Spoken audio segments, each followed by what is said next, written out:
got here? This, like I said, still a little bit. Yeah? 130 proof corn liquor. And then this is orange dreamsicle, apple pie, strawberry lemonade, and watermelon. Okay. All of them, I guess, actually 12 pounds of watermelon went into it. And no shit. So you start with fruits then?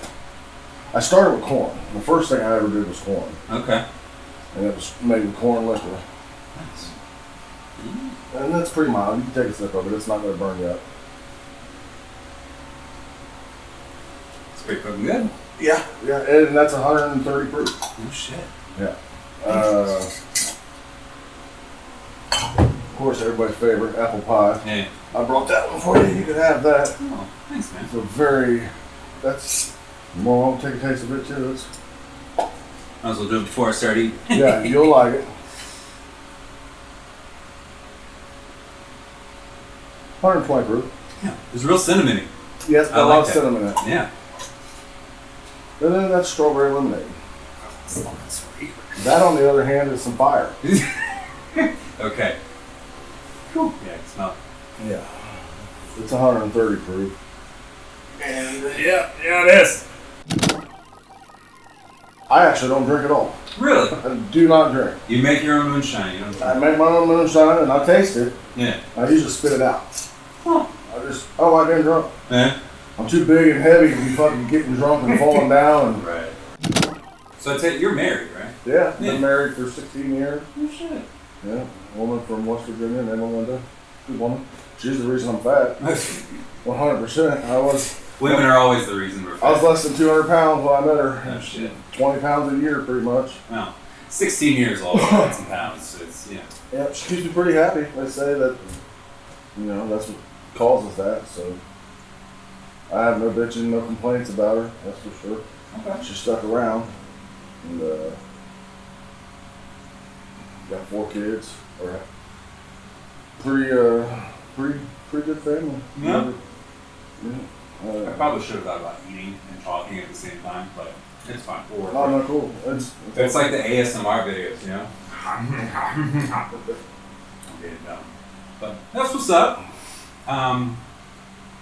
You're from, or you said from West Virginia. She's from West Virginia. I'm from West Milton. Oh, Yeah. Ohio. Yep, Okay. right outside of Englewood there.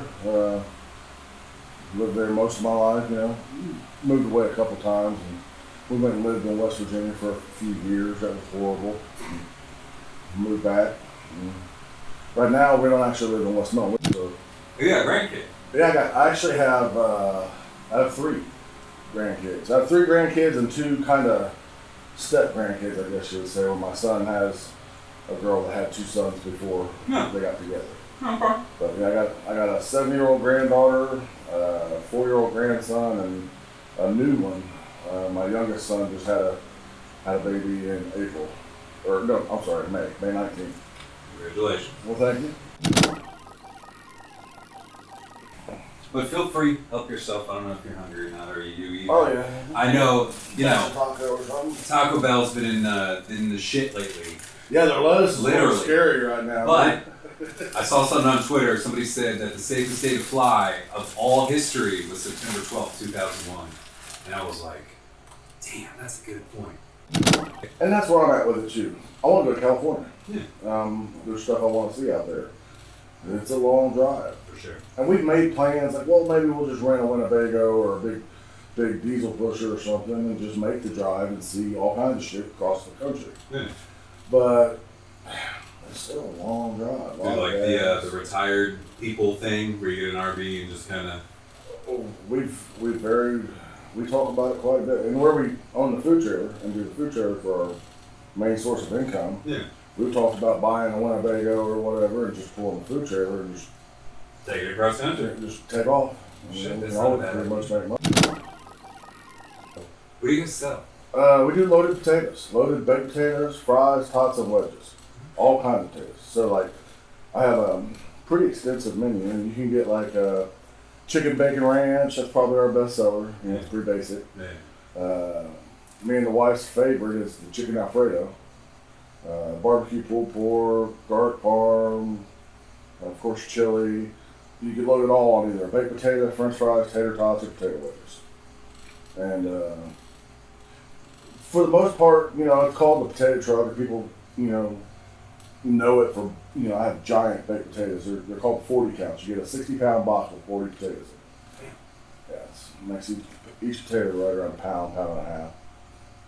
But we probably sell more tater tots than we do baked potatoes everywhere. Yeah. People love the tots. It's probably just easier. I mean, that's, it's Ohio. We get the intensive every season there is. So it's, I've tried to cool off the studio here a little bit. It's comfortable. Because you're a big guy like I am, man. I'll sweat if I peel an orange. Brother, like, I'm telling you, it don't take nothing. I'm not real fond of the heat. I'd rather be negative 30 over 80 any day. Yeah? Yeah. See, I'm the opposite. I love sweating. I just feel more productive if I'm sweating. Like, I feel lazy as fuck if it's cold, and I hate the cold. I don't want it, And I'm even from Wisconsin. I still don't like the cold. Right.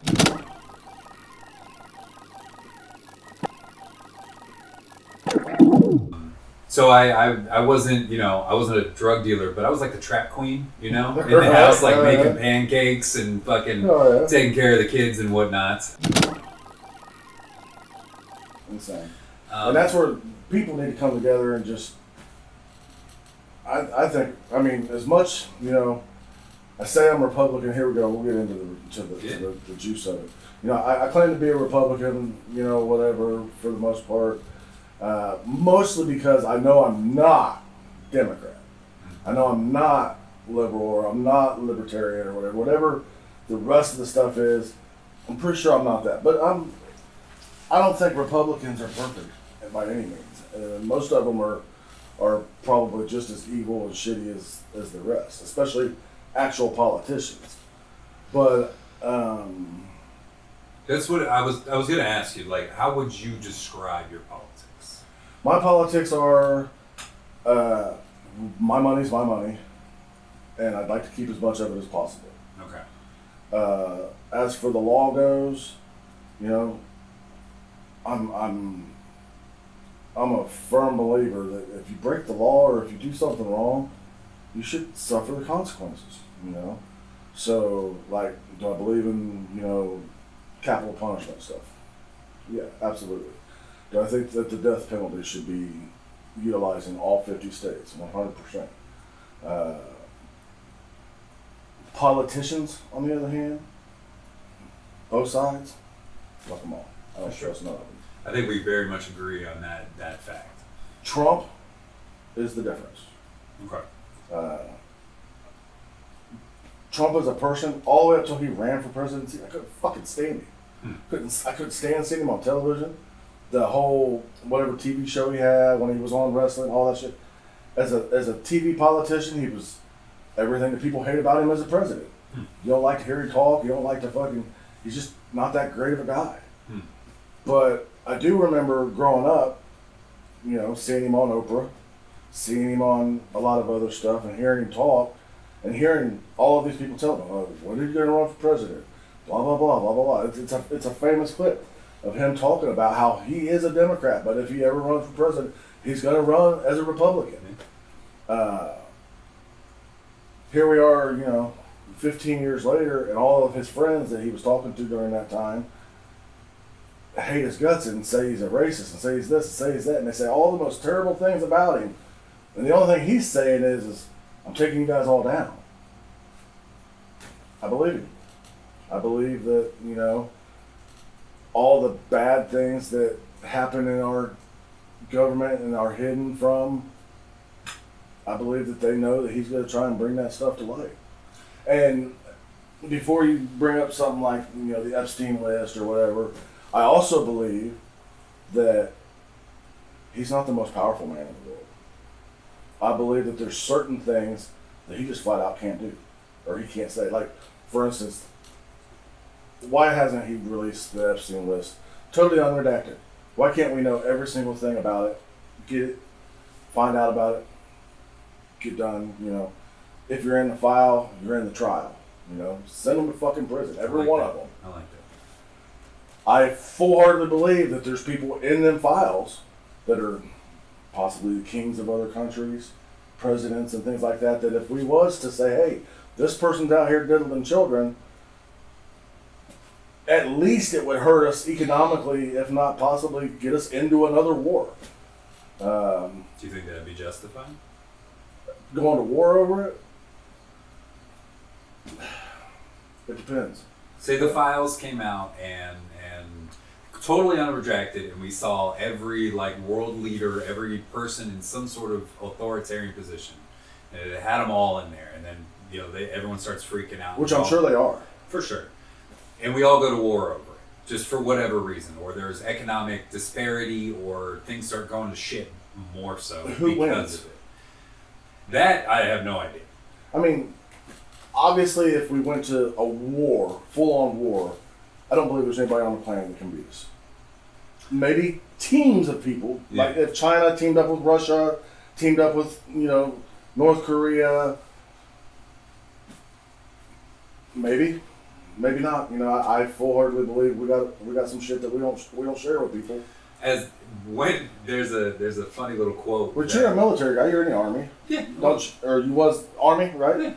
Yeah. Well, there's a funny quote. Whenever somebody talks about somebody sort of I don't know if this is a word. Attacking us with military force, basically. They always say, well, you're going to find out why we don't have health care. Because we put all of our money into our military budget. Absolutely. And I obviously we have probably the most sufficient military force ever in the history of ever. Yeah. Currently. But I think you're right that I don't think we could take on sort of like a global front. Like if it was everybody versus us, no. I don't think we could necessarily win.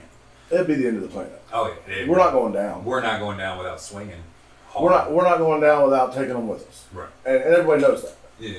And it's the same thing with China. It's the same thing with Russia. Right. None of the three of those countries is going to take it out. That's why they can't go to war. Right. Did you see? I seen the thing on the video on the internet this morning about Russia talking to Bibi Netanyahu. Said that if he decides to use a nuclear, the leader of China made a video or addressed his country or was on TV or whatever, saying that if Netanyahu decided to use a nuclear weapon, that it would be the end of Israel as a country. Flat out said it will be the end of your country as a country. You will cease to become Israel or cease to be Israel. Which, that's a pretty fucking bold statement coming from the leader of the country. It is. And to say, hey, I'm going to end your country if you do this. I mean, I feel like a lot of them feel the same way. Oh, absolutely. Yeah. And they probably should. Nobody needs to be throwing nukes out. At all. So since we're here, nuclear weapons, do you think it's okay? Oh, hell no. No? No, okay. no. And by no way, shape, or form. The only way that I would say, okay, yeah, use a nuclear weapon would be to, even then, there's just other forms. I don't think because it's too poisonous. It's too unpredictable of how much death and destruction it will spread. You might bomb the hell out of one country, but the three countries are going to get, whatever drips off of it or whatever. Yeah. It's too much. There's too many other collateral damage, right? There's too many other forms of taking out your enemy that it doesn't have to kill so much innocence. For sure. Even if that means plant and wildlife. Yeah. There's no reason for nuclear weapons. As much as I say that and believe that, I also believe that we should definitely be in Iran right now. We should be doing more than what we have. We're bombing the hell out of them at all these spots and stuff, but we're still able to fight. Yeah. I mean, Iran, they've been sort of a superpower in that region thousands of years. Their civilization is ancient. Yeah. Everybody over there has been fighting for thousands of years. That part of the world has never really even seen peace. They might have pockets of it here and there, but it's been literally a war zone for thousands of years. For sure. At what point, the rest of the planet isn't like that. America, there's no war here. South America, there's no war here. There might be tribal wars in certain parts of like South America or Africa or whatever with like 20, 30, 40, tribal people, but that's not war. That's not affecting people 100 miles away from them, Yeah. At what point do, the rest of the world come together and say, all right, them guys over there, the ones that believe that they're going to take over the world and kill everybody that doesn't believe what they believe, at what point do we stop that and say, okay, well, you're wrong? I think it's, that question specifically when we talk about America being the sort of police force of the world. We obviously have the resources for it, but we were just talking about how our military is unmatched. Mm-hmm. But are we justified to do that to other countries? On our own, without major allies being in 100% support of it? Probably not. Can't just go to another country and take their leader and take him to jail. That was wild. But on the same hand, we did. Yeah. And probably a good thing in the long run for Brazilians. The only thing I think, when it comes up, it was the Trump administration that did that. Mm-hmm. And what it comes down to is they say, just like when they say we should attack Iran because if we don't, they're going to build nuclear weapons. But all of those sources are coming from them. My bottom line is, it doesn't really matter who's in the White House. The White House itself is the corruption. The government is the corruption. Right, and that's what a lot of people don't understand. It's not like Donald Trump's in the White House making all these calls and doing all this stuff on his own. Oh. He don't just wake up one day and say, I think I'm going to bomb these people. That can't happen that way. Well, I think he might, but it's interesting because if we were to talk about Trump's first term, 2016, 2020, mm-hmm. I don't think he would even fall in the worst 10 presidents of all time. I think it was kind of a milquetoast presidency, his first term.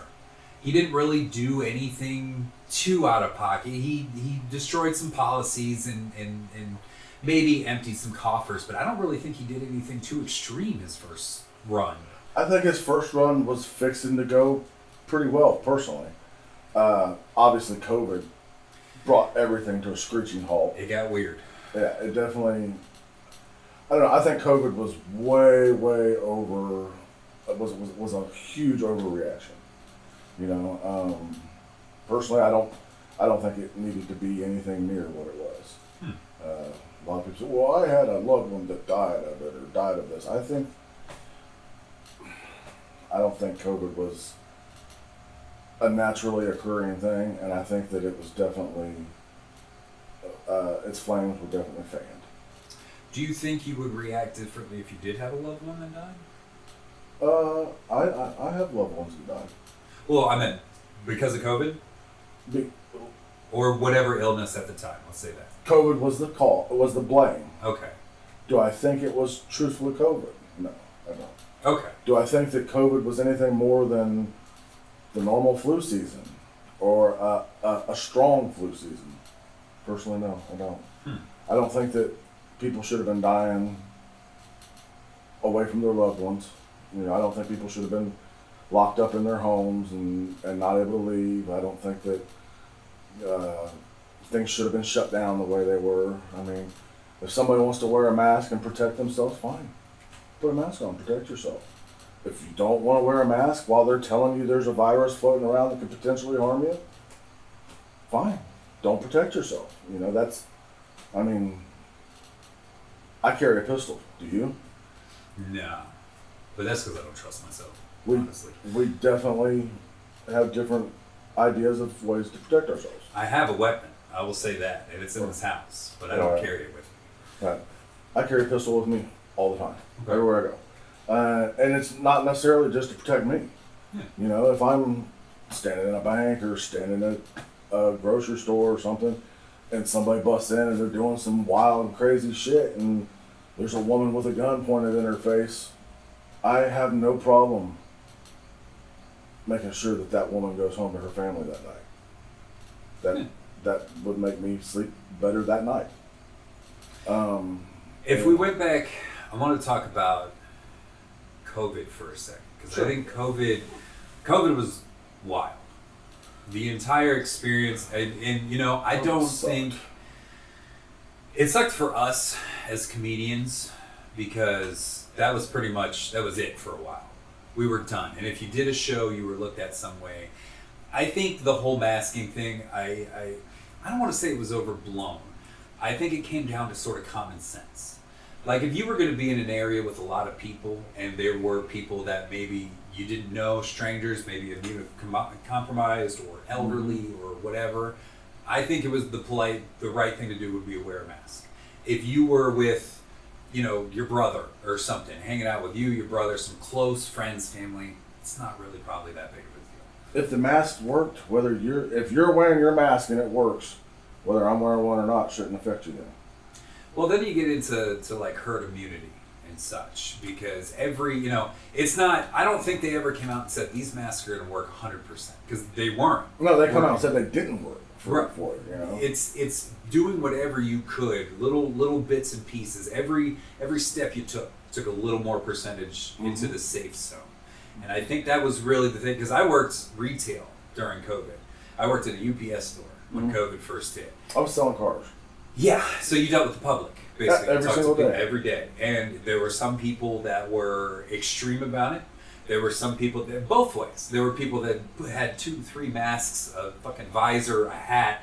They had a fan, they had Lysol. They brought in a plexiglass window. Right. With a stand that sat in front of us, between us as we negotiated car deals. But yet I still had to pass you the pen and paper. It was just, I don't know. Like I said, as of COVID, I feel like COVID was a test run and a weapon at the same time. I think it was used. I think it was used against Trump. I really do. Because once, it didn't take long, and all the COVID, once he was out of office and Biden come back into office, I mean, you can still get COVID right now. Yeah. Nothing's shut down. We're not wearing masks, and nobody's dying at the rate that they said it was dying. I think it was over. I don't believe the hype. I think it was. Never did. I think it was. I don't want to say overblown. I think our reaction to it was overblown. Absolutely. But I don't necessarily think the steps that we used, per se, were overblown. Because now we have more of a herd immunity, and it's not at 100%. So people are still getting COVID. People are still dying. Yeah, but herd immunity doesn't come about over a 2 or 3 year period. It takes some time. Yeah, it for takes sure. some major time. And our bodies, our immune systems have reacted to it. I had it once. Have you had the vaccine? Yeah, I got 1 vaccine and 1 booster.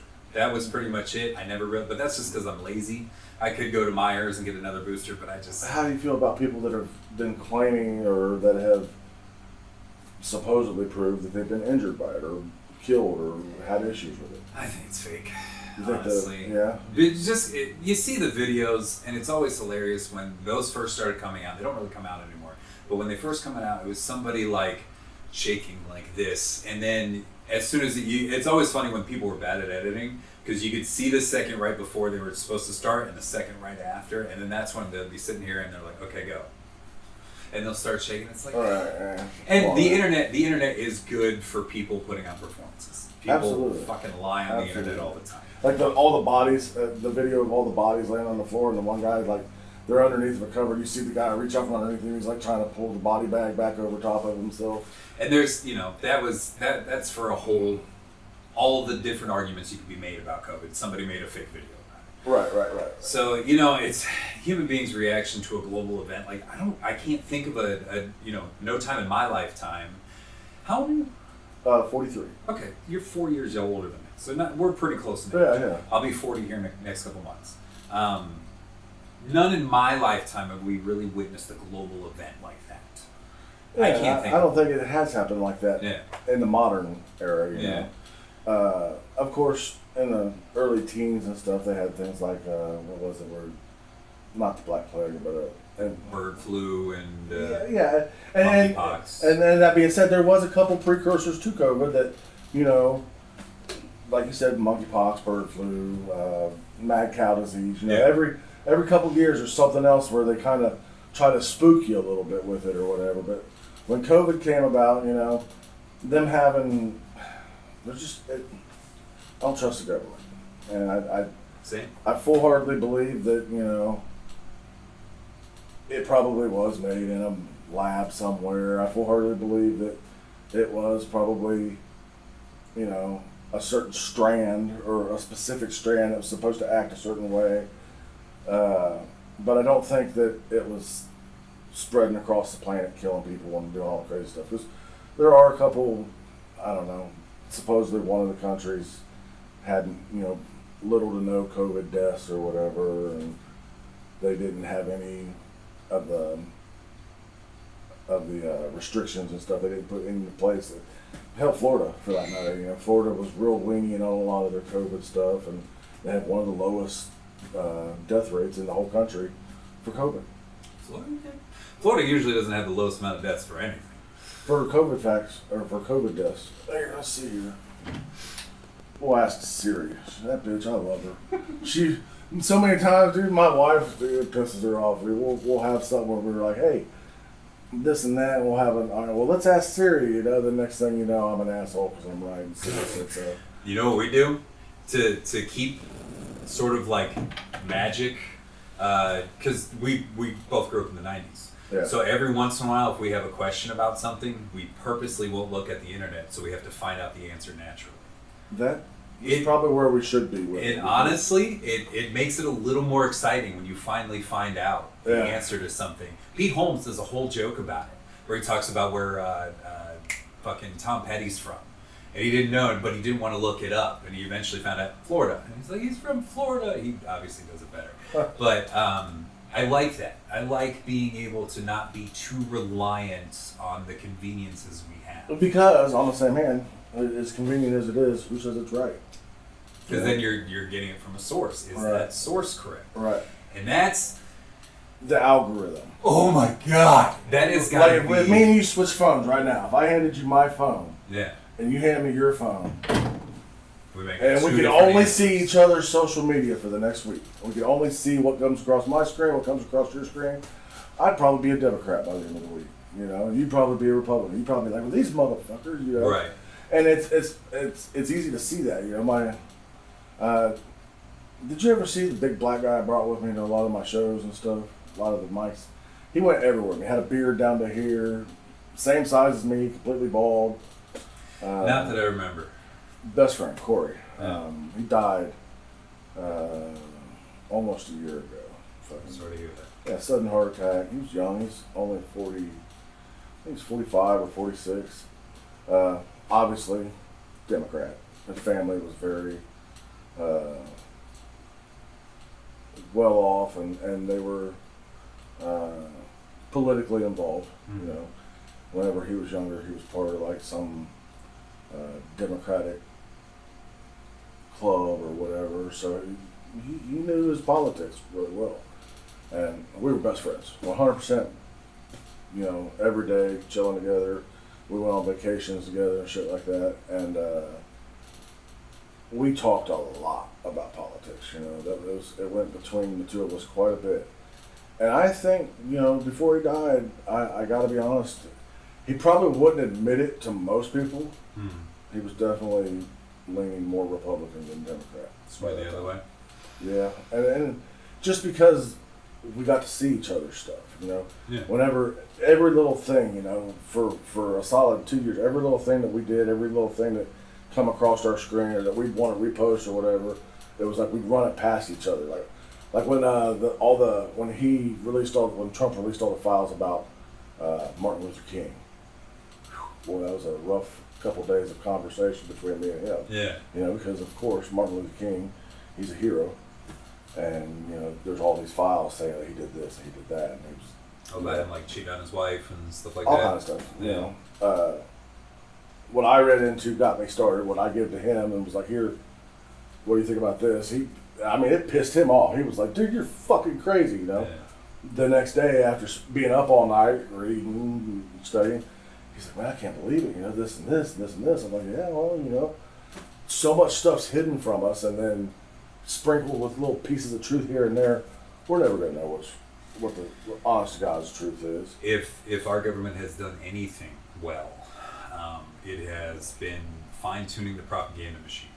Absolutely. We are probably unmatched when it comes to propaganda. You know, there's that old joke I heard in the military, but I've seen online sometimes where there's an American soldier and a Russian soldier talking, and the American soldier is basically like, you know, you guys probably have some of the best propaganda I've ever seen. You know, it's crazy. I can't believe how brainwashed you guys are. And the Russian soldier said, no. You guys, hands down, some of the best propaganda. Like, your government does nothing but lie. The American soldier says, that's impossible. We don't have propaganda in America. And it's like, yes, that's it. Like, we have it. It's infuriating that we live in the age of information, where we can find any answer in a second. But my God, have they spent so much time and resources making sure that we don't necessarily always get the right answer. 100%. You know, you can find the answer that you're looking for. Oh yeah. 100%. You can. Right now, I can prove to you right now that Trump's a felon, Trump's a racist, Trump's a rapist, and that he's a failed business person. On the same hand, you can go right in there and prove all them things are bullshit. The felonies. You know, he's got 34 or 32 felonies that literally 2 weeks before he got those felonies were misdemeanors for every other person on the planet. They changed the law for him. If you get charged with that same charge now, it's a misdemeanor. The rape charge, E. John Carroll or whatever. Have you ever seen the interview she did? It's fucking insane. You can't. I mean, she flat out said he didn't rape me physically. It just hurt. It was mental. Like, what do you mean he didn't rape you physically? If he didn't rape you physically, if he didn't rape you, he didn't rape you. You can't mentally fucking rape somebody. Not in the sense of, well, this person should go to prison for the rest of their life for. The bitch is crazy. I don't know. I watch the interviews on her. I watch what she does and says to other people on social media. You know who I'm talking about, right? Jean Carroll? Yeah, Jean Carroll. Jean Carroll or whatever. Yeah. I mean, in the middle of interviewing the woman, she's telling the guy interviewer, oh, you're an interesting guy. I'd like to this. And it's like, you're coming on to the guy that's interviewing you about the guy that supposedly raped you that didn't physically rape you. Why would anybody believe a fucking word you say, you know? What would you think, what would be the smoking gun for you? Like, let's take that instance specifically, the Jean Carroll case. What would, obviously, if she had like a video of it happening. If she could have been like, oh, this guy has a fucking figure 8 birthmark on the side of his butt cheek or whatever, you know, any type of, you know, real evidence that gets people proved and convicted of rape. Yeah. You know, they wouldn't have convicted him of rape and then not put him in prison if they really believed. I mean, that's the whole thing. Who do you know that's ever been convicted of rape and then them say, well, it's rape and you're convicted, but we'll deal with that later. I mean, it was a civil trial, so I don't think he could have had criminal charges. It wasn't a criminal trial. It was a civil trial when she sued him. Right. That's why she got the money, and then there was the whole thing of the judge was like, okay, we're done talking about it, and then Trump talked about it more, so that's why he got the double. He got hit twice for that. For trying to clear his name, basically. And that gets tricky because and if somebody, not to cut you off, if somebody accused you of raping them, and you're a multi-billionaire, whatever, and they're like, he raped me, but he didn't rape me, but he did rape me, but he just did this, and blah, blah, blah, I want this much money. At what point does the person that's worth $6 billion say, all right, here's your fucking $2 million. Go the fuck away and shut up. And then whenever they go, you know, Mr. Trump, why did this happen? Well, she's a dumb bitch and I didn't rape her. That didn't happen, but I gave her this much money, so she'd shut the fuck up and go away. I mean, yeah, he doesn't say it that way, but he pretty much says it that way. Yeah, I mean, I don't know. It's, you know, as a civil trial, it's the only thing you could really get out of that was punitive damages, money, basically. Mm-hmm. The only thing that could really come of that is money. And if he really did rape her, why didn't it go to a criminal trial? Why wouldn't they? Why I think it wouldn't was they? statute of limitations. With as much as they've already changed for him to try and get him, to try and, put him in jail, I don't think that would have been. Well, when he did get those 34 felonies, the prosecutor basically said, we want jail time, but then he won the presidency. And as much as, we want to believe in everybody's treated the same, you can't arrest the president for something like that. You can't. It didn't matter who it was going into Not for something that literally wasn't felonies, too. That's the biggest thing. They weren't felonies. They made them felonies to try and get him. They literally, those charges were not felonies prior to him being charged with it. So I mean, that's just that in and of itself is. See, unfortunately, I don't know too much about that, so I can't really. I mean, that's wild if they did. You've never heard that, or you've never. I've never heard that part. That's what I'm saying. Fucking algorithms are insane how they work, man. So, yeah, look into it before we try to get into a long conversation of whatever. Look into it and then let me know later on this week or whatever what you think. I will. I think that's what makes kind of conversations like this difficult, because there's a wide array of topics we can talk about. Oh yeah, huge amount, and it's almost impossible to be well informed about every one. Because being well informed about a situation nowadays, you have to cut through the bullshit. You have to find the sources that are legitimate. You have to find, and every single news outlet, every piece of information, they're all biased in some way or another. No matter, even if they try their hardest not to be biased, you're still going to get biased. You're always going to have who you're rooting for. When it comes down to me and my beliefs, like if I was going to label myself anything, it would be socialist. Okay. Baseline socialist. I don't have any of the other monikers. I don't want to say I'm a communist. I don't want to say, I just think distribution of resources to those that are needed. Pooling of resources. It's mostly my whole left-leaning sort of political identity comes from workers' rights. Because I've worked a lot of factory jobs. I've worked a lot of bullshit. I think the American people are getting bent over backwards when it comes to things like wages, health care, workers' rights, everything of that nature. Do you think those things would be as bad if we wasn't being taxed so hard? It's an interesting question. If you didn't have to pay 20 to 30% of your income to the government every week, your wages seem a lot better. Your health care is probably not as bad. Your bills probably aren't as hard to pay. I mean, the American healthcare system is unique, and we have the most expensive healthcare system and one of the least effective healthcare systems. So we're definitely getting fucked. It doesn't. It's effective in the form of getting the drugs on the street.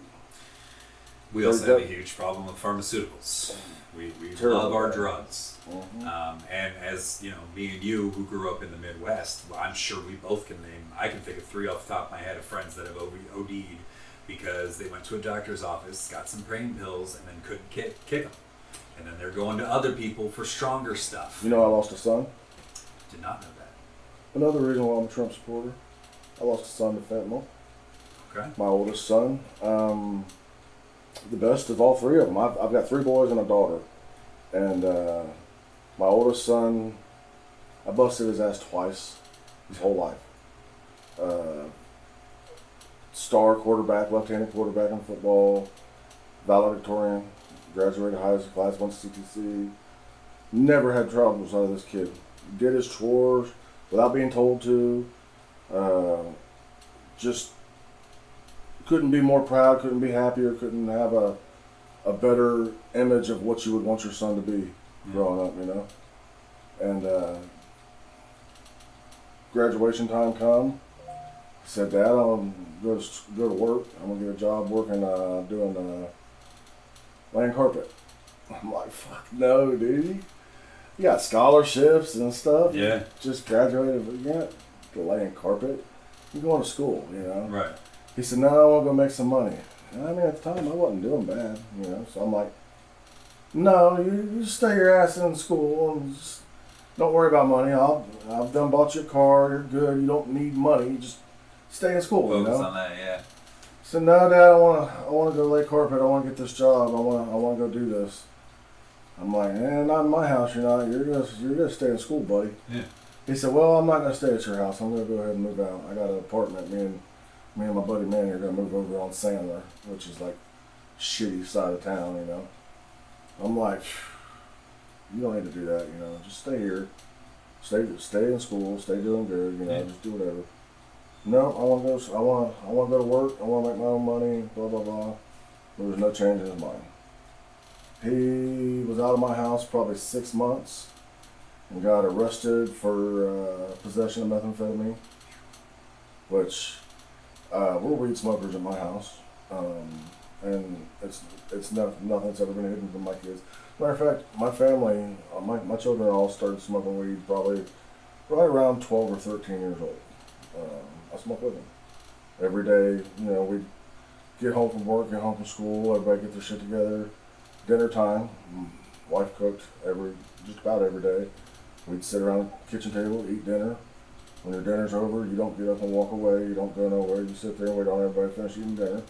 And when everybody's done, we smoke a joint or two and talk about how our day went every day. And it worked out well. Kids are good. The oldest one, he took his own path, and like I said, he got arrested for methamphetamine 6 months after he moved out of my house, and within a year of that, I wish they'd put him in jail. They didn't put him in jail, they put him in a halfway house. He was in there 6 months to a year, OD'd. No Narcan, no nothing, fentanyl, just fucking wiped him out. There was no saving him.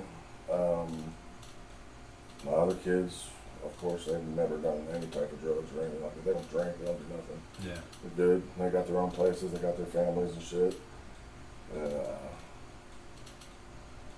Before Trump's first term, or even probably the middle to end of his first term, I'd never really heard of fentanyl. You know, fentanyl wasn't a big thing then, and if it was medical. You know. Yeah. During Biden's term, it was flooding all over the streets everywhere. Every drug spot that you could think of. If they were doing coke, if they were doing meth, if they were doing any type of hard drugs, there was something to do with fentanyl floating around in there, you know. And obviously it got into my son. I have to feel like it had to come about during that presidency. I mean, the borders was open. How do you feel about the borders? Well, that's what I was going to get into next.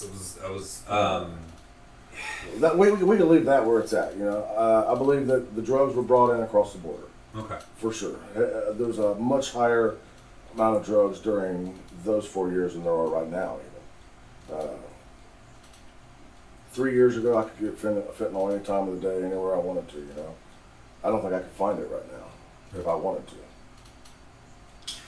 I think if we're talking about border security specifically, because that's what I was going to ask you next. Yeah, so yeah. That's obviously your tie. Would you think that'd be one of the bigger issues though? 100%. Is border security, and that's what Trump really ran on that pretty hard Right. when he ran Border last security, time. The wall, stopping the drugs, stopping the immigration. No, I don't like the immigration. I don't like Haitians being in Springfield. Fucking, you know, people want to say stuff about killing dogs and killing geese and all that. Whatever. If that's what their culture is or whatever, if their culture says they can. I've eaten geese before. I'm a hunter. My dad, for Thanksgiving, 2 or 3 years before he died, goose is what we ate. Yeah. You know, so I mean, whatever. They don't understand. You can't kill that one. I don't hate on that. What I do hate on is that they don't have driver's licenses and they can't drive where the fuck.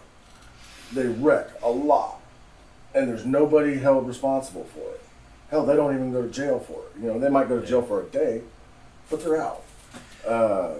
And it's not just Haitians. It's all of the people that they've just let into the country. You know, they during the time, like I said, we have different algorithms. Obviously, I've seen these videos. I don't know if you've seen the videos of people interviewing people as they're coming across the border. Where are you from? What are you doing here? Why are you here? Who brought you here? They answered all those questions, and then it's like you're left sitting there like, what the fuck? Why? So yeah, Trump securing the border was definitely one of the things that, even though everybody's like, what's he done for us? What's he done? What's he done? He shut our borders down. pretty solid. I don't know the immigration numbers.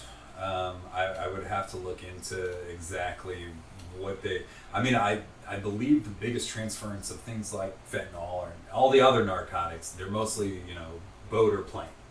Absolutely. I don't think it's and the wall thing. The wall doesn't stop people. I think there's more. It's a mental deterrent more than it is anything, I would say. But on the same hand, that makes sense though. That makes sense. They can't just walk. There is a wall now. I mean, It's not quite as easy. Will it stop them completely? No. They're finding tunnels underneath of it and shit like that. But that's their job. They find that shit and they stop it.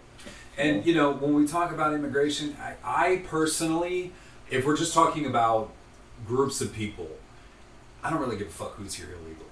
Personally, I don't. Why? Borders in general kind of seem silly to me. So you don't see value or pride in your social security number and your fact that you're an American? Fuck you! You was in the military. Yeah. You fought for that shit. Did you do any? Are you a combat vet or just in the military? I mean, I went to Iraq and Afghanistan. I did not really see anything too crazy. I had little skirmishes here and there, but by the time I got to Iraq, it was mostly just pissed off widows and their kids. Why did you do that?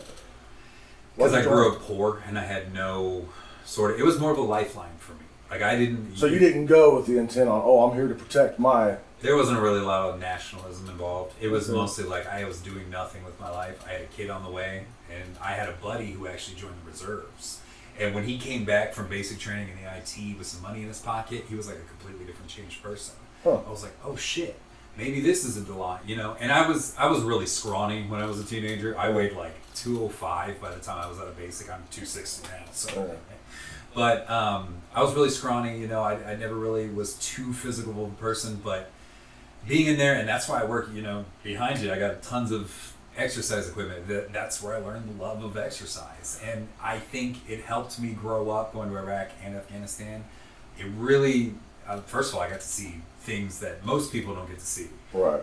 And I think that changed my perspective a lot. But I'm not very nationalistic. I don't, I love being in America. Was you at the time? I was a kid when I went in. Honestly, I didn't really have too many ideals when I went in. Right before I left. So the first president I ever voted for was George W. Bush.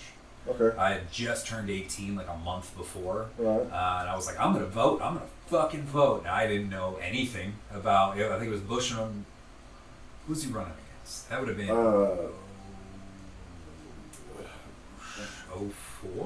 That would have been 04, yeah. Was it Gore or something? I don't remember. Al Gore maybe? Or it might have been Al Gore, actually, way back when. But I didn't really know anything. I was like, well, I'll vote for Bush. And then I joined the Army. And I don't... It feels weird that we all live on one planet. And it feels almost kind of silly to be like, this land only belongs to us. You can't come over here. Agreed. It's like, but they're darker because their where they live in an area where the sun's hotter and they have a different culture and different language. But other than that, if we want to talk about, I don't know, on the basis of it, I will agree, Haitians can't drive. And I don't, man, it's just, I've had so many close calls because I live here in Springfield. We're for some reason famous, I guess, but I've had so many goddamn close calls, and there's been so many times where it's like, what the fuck? It's because they were brought over here. Right. They didn't come through the correct channels. They didn't get the correct steps taken to put them in a place to be able to hand them a 3,000-pound vehicle and say, here, transport yourself to work and go be productive. It didn't happen that way. I don't know, because for me, most of my sort of the way I see things and the way I think is it has to be data-driven. I need to see numbers before I feel any sort of way about anything. That's just, maybe it's autism. I have no idea. Don't you see the numbers? You just admitted that you seeing the bad drivers here in Asia. Yeah, but I also know that personal anecdotes it's not objective data. I can see things and I can experience them, but that's one tiny percentage of the whole picture. Right. So I need to make sure, because it's My mom is very reactionary, and Right. she grew up in. I mean, she was born in Vegas, grew up in Milwaukee, came here, and I was, I think, 4 or 5 when we moved from Milwaukee to here. So we've grown up here, and she's very, she's not shy to spot off the mouth what she thinks really fast. Right. And I think that also probably maybe see things in a certain way, because growing up you hear your mom say wild ass shit. You're just like, it's kind of embarrassing, man. I wouldn't be just publicly saying that out loud. So I've always been careful about how I perceive things, because my perception is just, it's not the whole picture. Mm-hmm. And yes, I do think maybe we should have spent some more time teaching them how to fucking drive. But Haitians specifically are here because of us. Absolutely. They're all here because of us. Because we like to play international police, Mm-hmm. and we do. We could talk about the CIA and how many coups they did back in the 60s and 70s. They're still doing them. Exactly. The reason we fucking arrested old what's his face who's sitting in the jail right now. That whole thing was a coup. The kid that supposedly tried to shoot Trump, or is that, who are you talking about? No, I'm talking about the president that we just arrested. Oh, yeah, Maduro. Yeah. Maduro. Yeah. 100%. So, I think the whole reason I'm doing this right Mhm. here is because I'd have to look the guy's name up. I looked it up this morning just to make sure I didn't forget, and then I forgot. There's a black guy, that during the 70s and 80s, he befriended as many members of the KKK that he could. Mm-hmm. He is responsible for the most white nationalists turning in their hoods and giving up white supremacy. Oh, I know what you're saying. I know what you're talking about. I think it was like 200 some people. Yep. Like, he befriended them and he talked to them. At the end of the day, I think our government's corrupt and we have to stop them. I almost said something else. We have to stop them. But we 100%. can't do it if we're sitting here fighting about a bunch of shit. I think there's 2 categories. I think there's culture war stuff, and I think there's actual policy. Do you think there's anybody that's representing any type of leadership that would be a component in stopping them? It's hard to be part of the machine and stop the machine. I think there are, this last sort of round of local elections, there's been a lot of DSA members getting elected. I'm not part of the Democratic Socialists of America, but of all left-leaning sort of political parties in this country, I would put money behind them more than anyone. I'm not a Democrat. Right. I don't like the DNC. I fucking can't stand them. Mhm. Nancy Pelosi, I will fist fight in the street. But I would also fist fight J.D. Vance. J.D. Vance is a schmuck. Yeah, exactly. He is Peter Thiel's cock puppet, and especially from being around here, because when he said that shit on the national stage, it was the last week of the kids' school around here. We got bomb threats every day. So every day I'd tell my boss, I gotta go pick up my kid because shit's going down. Mm-hmm. And that kind of panic that it put in us, I hated it. And I hated that he used this town as a stool. We were his own constituents. When he was saying something about the cats and the dogs and the stuff. That's what was being reported, though. It wasn't. Oh, it was. There was one. You had never heard that before he said that? I had heard it, but I saw the Facebook post of some woman who then later that day took it down and apologized because she realized that it got stolen. I've seen videos of people carrying geese by the head. I've seen videos of people talking about their dogs and their cats being missing. It's being reported. To be fair, when I was a teenager, there was actually a meth head was stealing family pets, a white guy, from back in the early 2000s. Doesn't matter what color it is, it's not good. Yeah, for sure. I agree with that. But basically, to tie up my little rant here, I don't think we can make the country better until there's a reach across the aisle. And I don't think we can stop things because right now I see the country heading down a path it's going to be unrecognizable in the next decade. I think it's going to be. It depends on the next election. Once Trump's out of office, as much as a Trump supporter as I am, and what I believe that you was just asking about, the guy that can not be part of the machine and bring the machine down, that's what Trump supporters believe he was.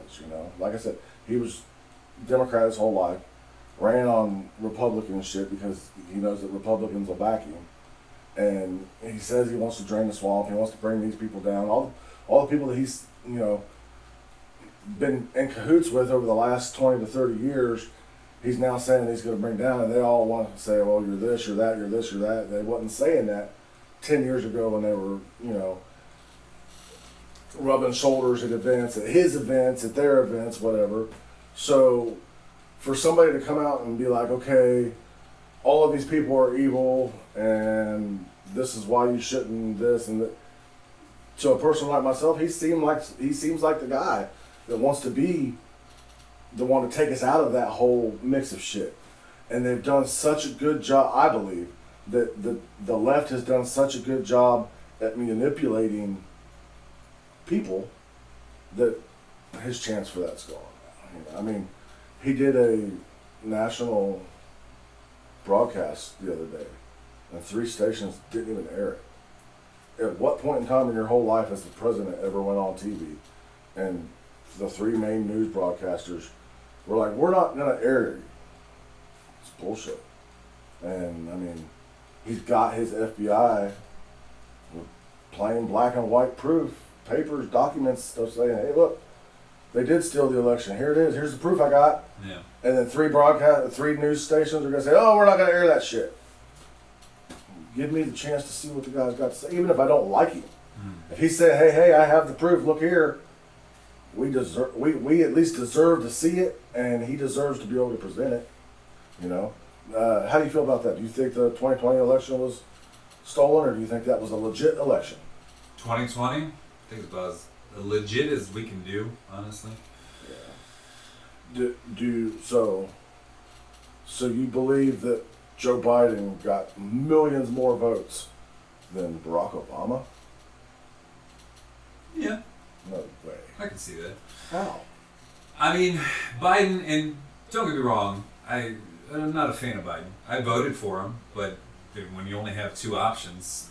Right, you got 1 or 2 options. Yeah, and that is another thing that I think we need to. The whole duopoly of Democrats, Republicans, it's fucking us. It's fucking us bad. 100%. It's like saying, here's your 2 teams. Fight. Yeah. Here's the 2 oldest people we could find. Mm-hmm. You gotta vote for one of them. Yeah. And it's. I don't think any election. I think Trump.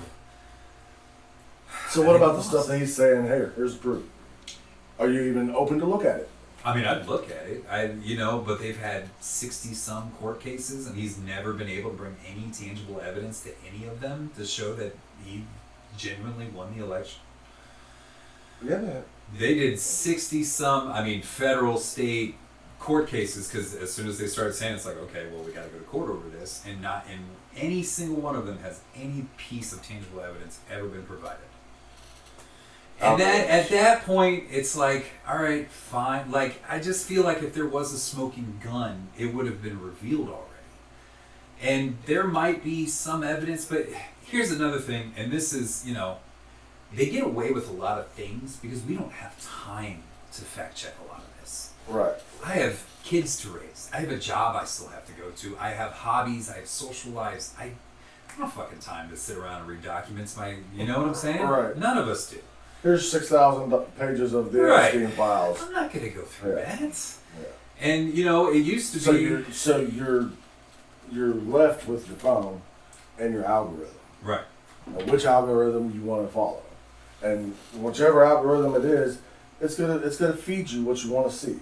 For sure. Like, they've probably been listening to us, whenever we part ways and we get on our phones. FBI's going to pull you over on the way home, yeah. It's going to have everything that we've been talking about coming across. You ever done that? Get on your phone. Just the other day, me and my wife was talking about something stupid, something in our kitchen, certain stand mixers. We was talking about how we wanted to get a Whirlpool stand mixer. Yeah. Don't you know I have Whirlpool stand mixer commercials on my Facebook? Literally 20 minutes later. It's funny how they came out. I think it was probably 2021, not that long ago. They basically, sort of the NSA, provided by the NSA, I'm going to trust them, They basically came out with like a document explaining how the phones do that. They're not really listening to you. No, it's because you were near a buddy talking about it and they Googled it. So with proximity, it's like bullshit. You're full of shit now, man. 100%. They're all full of shit. That's just what it is. You want to take a smoke break? Let's do it. Let's smoke some cigarettes. Absolutely.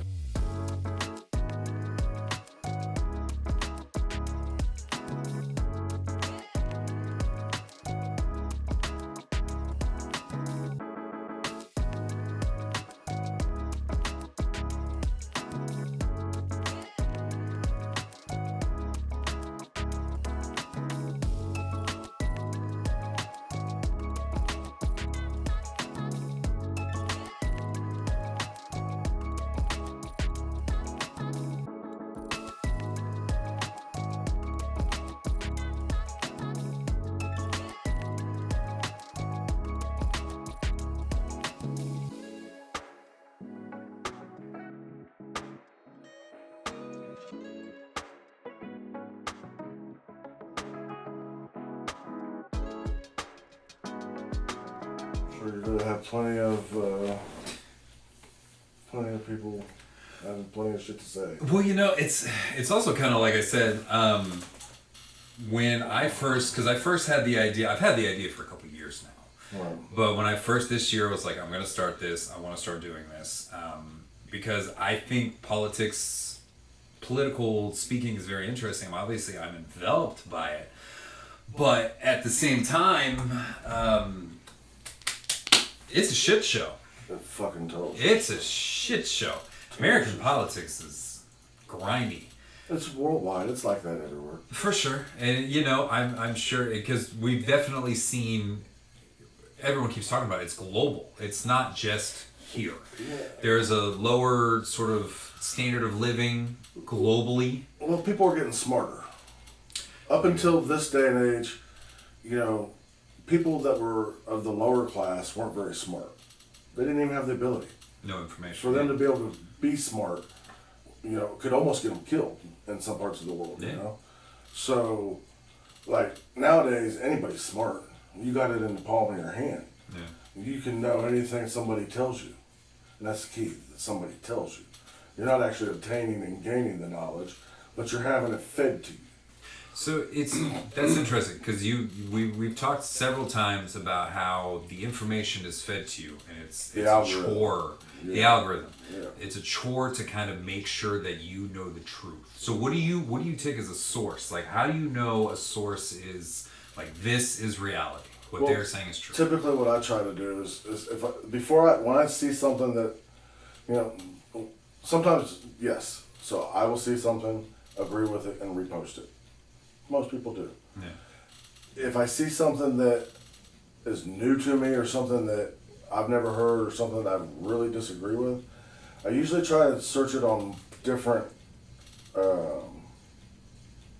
search engines. Okay. Like I'll search something on Google, and Google definitely is a left-leaning source of information. When you search stuff through Google, there's definitely an agenda to Google. And you can search things through Bing. You can search things through... I forgot about Bing. Yeah. It's crazy the difference in information you'll get by searching through different... what do you call that? A different search engine or whatever, pretty much. Even Firefox, Firefox used to be the one that was really, I don't want to say it was right-leaning, but it was unbiased. You could get just about anything you wanted from there. And in the last probably, seems like 5 or 6 years, certain things you can see lean a certain way, it's weird. It's all, I don't know who controls it, but whoever does control it will never know, I believe. Israel. So if we're gonna, do you have any opinions about? Yeah, absolutely. Israel? Yeah, I think that Israel is one of the states that we created. Yeah. I think Israel is the same thing as Taiwan, Ukraine, there's a, I guess you could kind of almost say Argentina because of the way things went there, but we've kind of lost our grip on that. I think that, but definitely like Taiwan, definitely like Ukraine. It's a place that was previously something else, and through our manipulation is now like a benefactor to us. You know what I'm saying? Oh, absolutely. Like Taiwan has always been China, you know, and it's a small island off to the side or whatever. And through, us being able to come into Japan after bombing Japan and doing whatever happened there, we're major allies with them. So now, after, blowing them to pieces, we spent a lot of money helping them build back up to superpower. And they're one of our biggest allies now because we're there. Yeah. We went there. We were like, okay, here, you can still be Japan, you can still do this, but we're your big buddy now. It's interesting because I like asking about Israel to people just because I always get a different answer. Most people, honestly, they have no fucking idea. And before, what was that, October 2nd, 7th, whatever that was a couple years ago? Yeah. Before that, I had no fucking idea either. I knew that there was some shit going down. Do you think it's funny that the leaders of Israel, the prime ministers of Israel, always speak very good English? And they're mostly white? No, it's, I mean, you see Bibi Netanyahu on TV. Yeah. And you listen to him talk. A Polish immigrant. Yeah. A supposed Polish immigrant. Well, you know where that guy was born? Hell no. You know where they told you he was born. So, fair point. For him to come on TV, and he sounds like the guy that's been working in Philadelphia making bread for the last 25 years. Yeah. It's like, how do people not notice that? They're in Israel, in the middle of the Middle East, where everybody else is dark skinned with a big nose and black hair and speak in a very fucking, I wouldn't even know how to explain that type of language, a Hebrew language or whatever, which, they're a Jewish nation. They're supposedly, speak Hebrew better than anybody, right? For them to not carry on that accent is strange to me. It's interesting. I think Israel is a proxy state. It's like a playground for the actual elites. If we, I don't believe that there's a shadow government per se, but I think there's people that are absolutely have more power that are not as known. Yeah, that's called a shadow government. I know. It just that's an intense word. I don't want to say that, but it is what it is. Sometimes you have to call a spade a spade. Yeah. Would Israel be what it is if America disappeared today? I imagine most of America would just go to Israel, or the ones that. No. If America, if the timeline changed, and all of a sudden everything about America, all of its people, all this land, all this stuff just disappeared. Just never even think about America again. Mm-hmm. They're gone. Israel doesn't have 24 hours. Not even. They get blown up instantly. Taiwan. They don't have 24 hours. I don't know as much about Taiwan. It's because it's not as fought over. Mm. Everybody's been fighting in the Middle East since the beginning of time. Taiwan's just an island. But it's a very powerful island. There's a lot that goes on Taiwan, and we are in the middle of it, all of it. Taiwan might as well be fucking Far East Virginia. Japan, too, for that matter. Ukraine. That's one of the most... Ukraine would not be Ukraine without America. Those people would be Russian. They speak Russian. They practice Russian Orthodox religions. They're Russian, but there's just this little part over here that because America said, "Hey, you guys want to be free, right? Here, be your own country." If it wasn't for America and our allies, UN, backing us, saying, "Yeah, the way he says." Ukraine would just be Russia. It'd still be Russia. There'd be no reason for it to be Ukraine. I honestly, what it boils down to Israel, I'm just sick of hearing about them. I'm sick of hearing the words Israel. I'm sick of seeing our politicians put their flag on their suits and in our halls. We've just talked about how I'm not nationalist by Right. any means. Get those fucking flags off your suits. What are you doing right now? They're trying to portray our the fact that they are our ally. They're trying to make people think. Pretty much what I'm sitting here saying is that, yeah, it's Israel, but that's us. We'll wear their flag. That's our biggest ally. Because they can't just come right out and say, hey, we made this. This is us. Why do you think it's nothing but white Jewish people? It's like mini New York City, you know. They can't say that. Right. But how could it be anything else? I mean, literally, how? Yeah. With Iran, Iraq, Saudi Arabia, all of these Muslim countries, how could that little tiny sliver of land there that we call Israel be anything else other than that if we didn't say so? It's always, I think the sunblock test is the ultimate test. It's like Rhodesia, you know? It's when we talk about South Africans, they're like, well, it's like, this is our land. It's like, you need sunblock to walk outside, homie. This isn't where your ancestors are from. What are we talking about? You talking about the South African white Africans? Like, yeah, right. But the same thing with Israel. Like, if you have to go out of your home and apply chemicals to live in the atmosphere, you're not from there. I'm sorry. Probably not. Yeah. Probably not. But that being said, they're there. They are. I mean, the same conversation that the left-leaning people are fighting in our own country right now with immigration. You know, you can't tell the white people they can't be in Israel or in South Africa if we can't tell the brown people they're not allowed here in America. You know, it's not good anywhere. Immigration is eventually, you know, everybody wants to think eventually we're all just going to be one nice creamy tan color. Well, that was what I was just about to say. Do you think that after a certain point in time, immigration doesn't matter anymore? I mean, yeah, of course. When and how we're going to get there, I don't know. I think it's going to be aliens. That'd be about the only thing that would make it happen. We fight too much amongst ourselves. We do.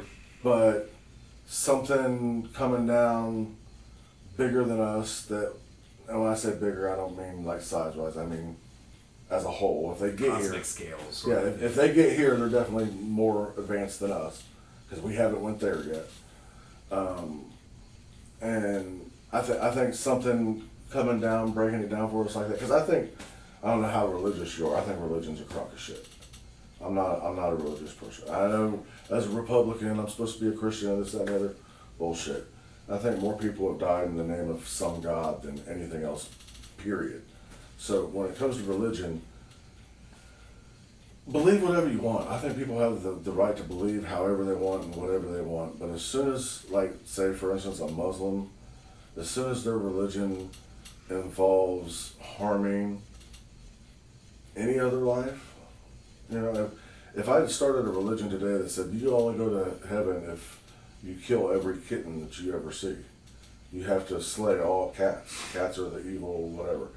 As stupid and asinine as it sounds, I mean, could you really justify killing kittens? Of course not. No. Of course slay not. cat all the time, no. Right. Killing the pussy on a regular. But that being said, their religion calls for, you know, the death of the infidel and slaying of this and that and the other. And I mean, there's a lot of weird shit in the Quran that can't just be explained away as, okay, well, they didn't mean it that way.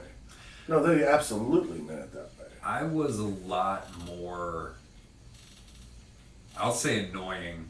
I'm annoying of an atheist when I was younger. Because I went to a Catholic private school.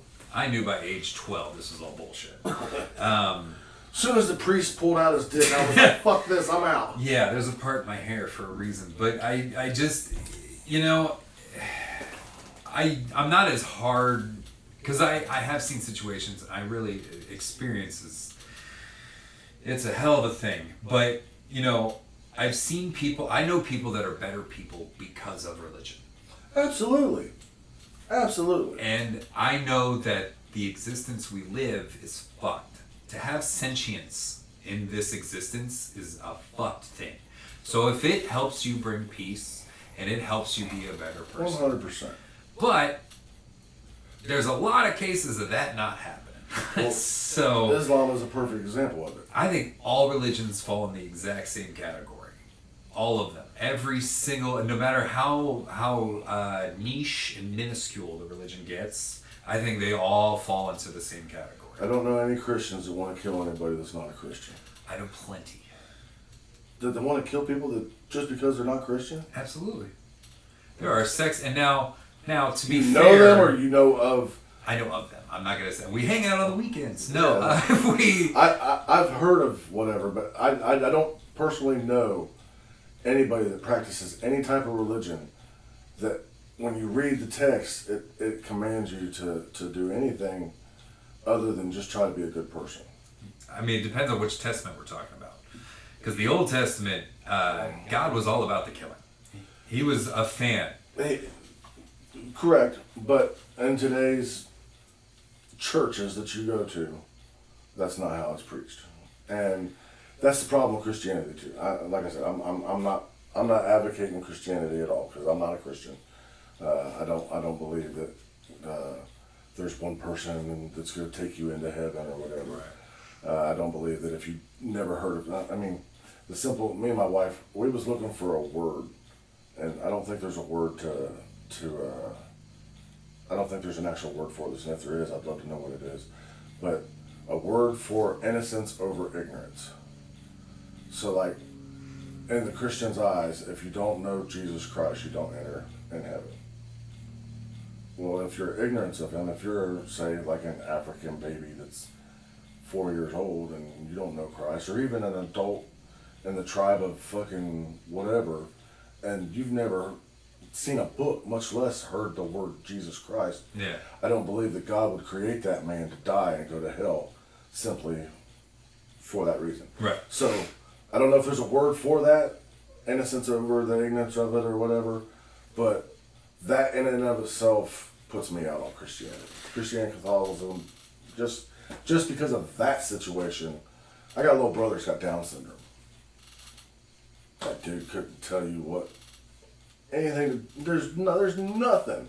He's a process religion. Doesn't even have any clue about it. Yeah. He'd rather sit and spin a shoelace over anything in the world. That's his favorite thing. Just spinning shit right in front of his face. That kid's not going to go to hell. I guarantee it. Yeah. He has no clue who Christ is. So, innocence over ignorance. I don't know what it is. That's a good way to put it. I think Family Guy actually did a joke like that one time when they were talking about being missionaries over in Africa, and they're like, well, if they don't hear about your God, then they're fine. Like, just leave them alone and they're good either way. Because if they don't know, ignorance over, innocence, they're not rejecting the word of Jesus. They just don't know who Jesus is. Right. So they can't be convicted under those terms. So we just leave them alone, I still think every religion has its flavor of fanatic. Oh, yeah. There are people, like I said, I have seen it do good in people, but just as much, I've seen a lot of bad shit. Oh, yeah. I could feel like I'd make a pretty strong argument that it harms more than it helps. It depends, I have a good buddy who is, I would say he's a staunch, what's the one in the middle? Not atheist, but the people. Agnostic. He's a staunch agnostic. Yeah, that's what I'd probably consider myself. So, he knows, he believes that there's something, but he doesn't believe, necessarily organized religion is the answer. But when I was more hardline, and I would talk about, like, we need to get religion, he has to go. We are not going to make it as a species if we do not let that go. He'd always say, well, what about community groups or organizations that help, donate, the church donate more, etc., resources than anything. It's like, yeah, but we could do those same things without religion. Absolutely. I think that on a long-term timeline, I agree with you. Religion has to go. Yeah. There has to come a point in time where there has to be an answer, or at least a closer answer. Right now we have, 1,000-year-old books or 2,000-year-old books that have been rewritten, and then a king comes into power. And he's like, that Bible, I got some Right. Some things. notes. I got some shit I want. Gonna punch it up a little bit. Right. Supposedly, the Ethiopian Bible hasn't been touched that way. I don't know if you've ever heard that or not, but yeah, supposedly if you want to read a Bible from like the time of Christ that hasn't changed, it's untouched. They say the Ethiopian Bible, never seen King James's touch. Yeah. Whenever King James ordered all the burning of all the Bibles or all the religious texts and everything like that, they were so far out the way that They never got touched. they never got touched. So supposedly all the original books are there, the ones that talk about the Anunnaki and all kinds of shit. Another cool thing to look up if you want to later.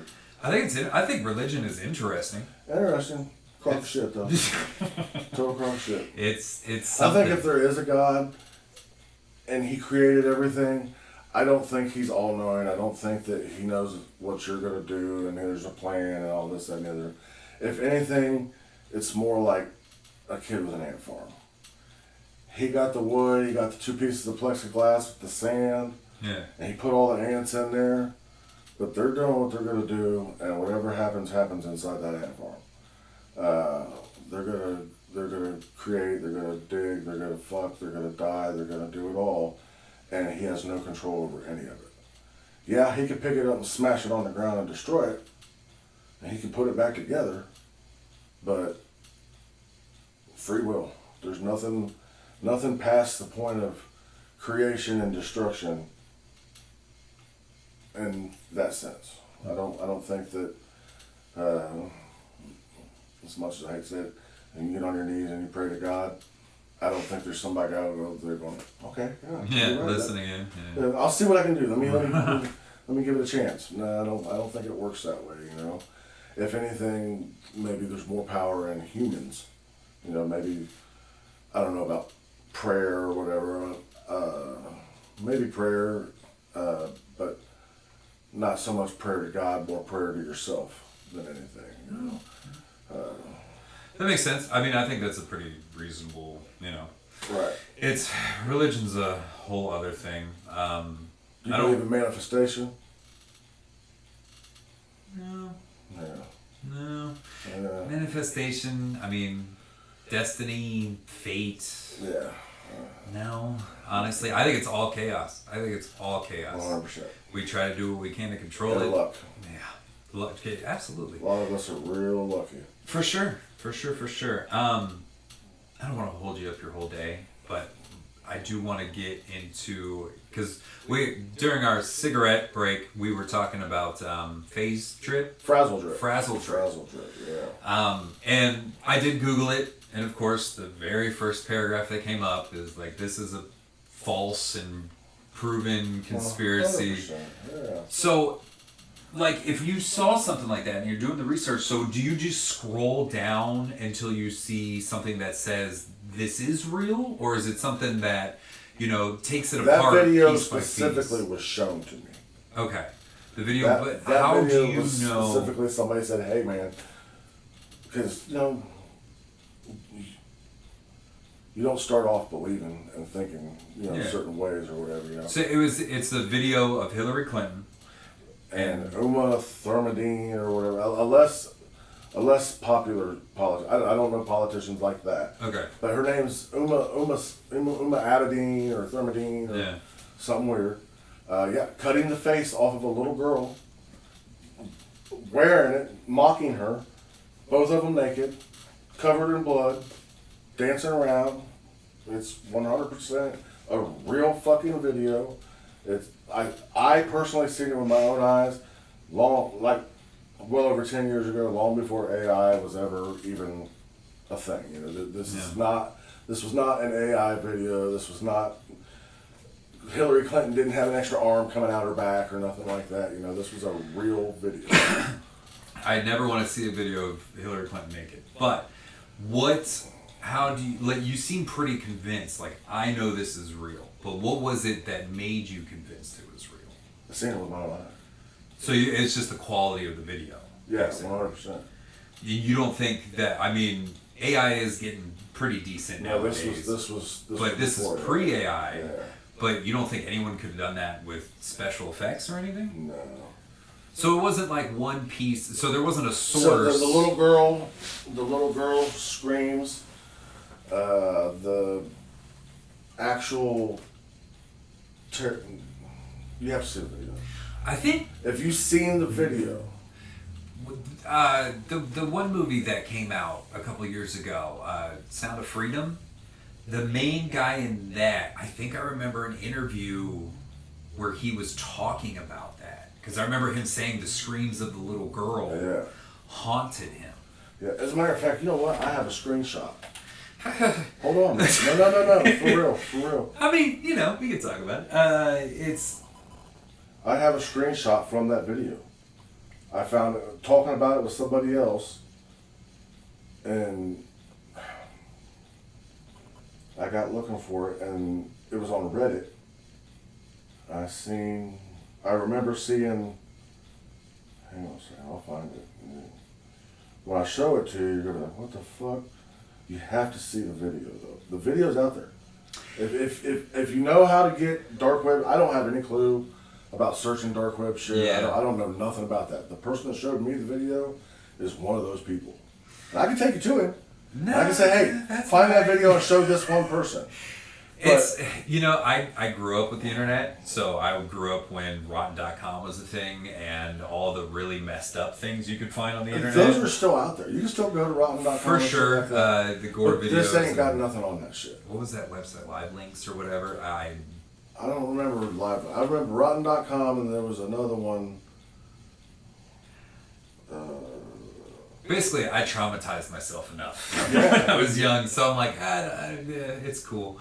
But what I wanted to, Damn it. So it wasn't somebody else telling you this is real. You saw it and you're like, No, this was 100% standing there watching the video, crying. It made me cry, flat out. I can imagine. That's I'm like, what the fuck is this, He's like, look at it. And once he explained what I was seeing to me, I'm like, what the fuck, where did you get this, It's fucked. And this is before Trump was president the first time. Yeah. This was a long time ago. What? And then whenever she ran for presidency, fucking blew my mind. That was the main reason I voted for Trump the first time. Yeah. Up until Trump started running, I voted for Obama because I wanted to see a black president. I wasn't gonna vote for in the next election because I've never really felt like it mattered that much to me. After seeing that video, that woman, I don't understand it. I don't understand how. And it's not just that. That whole laptop. That there's so much stuff on that laptop that I don't understand how so many people haven't been arrested and put in jail or killed for what they did. Didn't Biden just win that civil suit against the guy who brought those charges because it turned out that guy was lying and there wasn't really much going on there? I don't know. There's been so much shit going on with him that they're saying this and that. He's not the president no more, so I don't follow it as much anymore. For sure. He's not the one in charge. He's not the one. Like, I seen something come up just today where it's like, oh, he's part of got a acting contract or something, or a talent agent contract or something. I'm like, who fucking cares? Yeah. He's not even relevant anymore. He was the president. He's no longer the president. And it should be that way about all presidents, unless you want to go visit their library or whatever. If they've done been the president, they're done. They should be out of politics now. For sure. And don't get me wrong, I despise Hillary Clinton for completely different reasons. But I wanted to talk, because this is actually like a tangible piece here. And this, I think, is fascinating. Because what would it take? What would be the smoking gun that would change your mind about it? What would be the piece of evidence? Oh, for the frazzle drip thing? Yeah, for that video of Hillary Clinton. What would be the one thing you'd be like, I guess I was wrong? Do you think there's something that could change your mind? No, dude, the video is what made my mind. It would have to be, like I said, this was pre-AI, this was Yeah. I seen that shit, and it was. I mean, it was definitely her. It was definitely. It's definitely something that really happened. I mean, there's, and mind you, there was other videos he showed me that day of people doing terrible stuff. You know, it was all politician shit. That was his whole thing. It was a whole, these people are evil thing, you know. But no, dude, that's a real thing. Adrenochrome's a real thing. Harming children and harvesting elements from them is a real thing. I 100% do believe that there is probably some very powerful people who have done disgusting, unforgivable things to children. And I think that probably still goes on today. Mm-hmm. But, you know, if we're talking about the big ballers of that group, obviously Epstein's name comes up. Mm-hmm. And Trump was his good friend for a very, very long time. I don't think it was a long time. Would you, I mean... From my algorithm and the things that I see, and I mean, I don't understand how people don't see the same shit, but they don't, because obviously we feel so differently about it. But from my algorithm, they were only in cahoots for a couple years, and whenever he started doing sketchy shit, Trump worked for the police and basically narked him out. I mean, And kicked him out of Mar-a-Lago. I mean, that's well known. He was kicked. He wasn't allowed at Mar-a-Lago.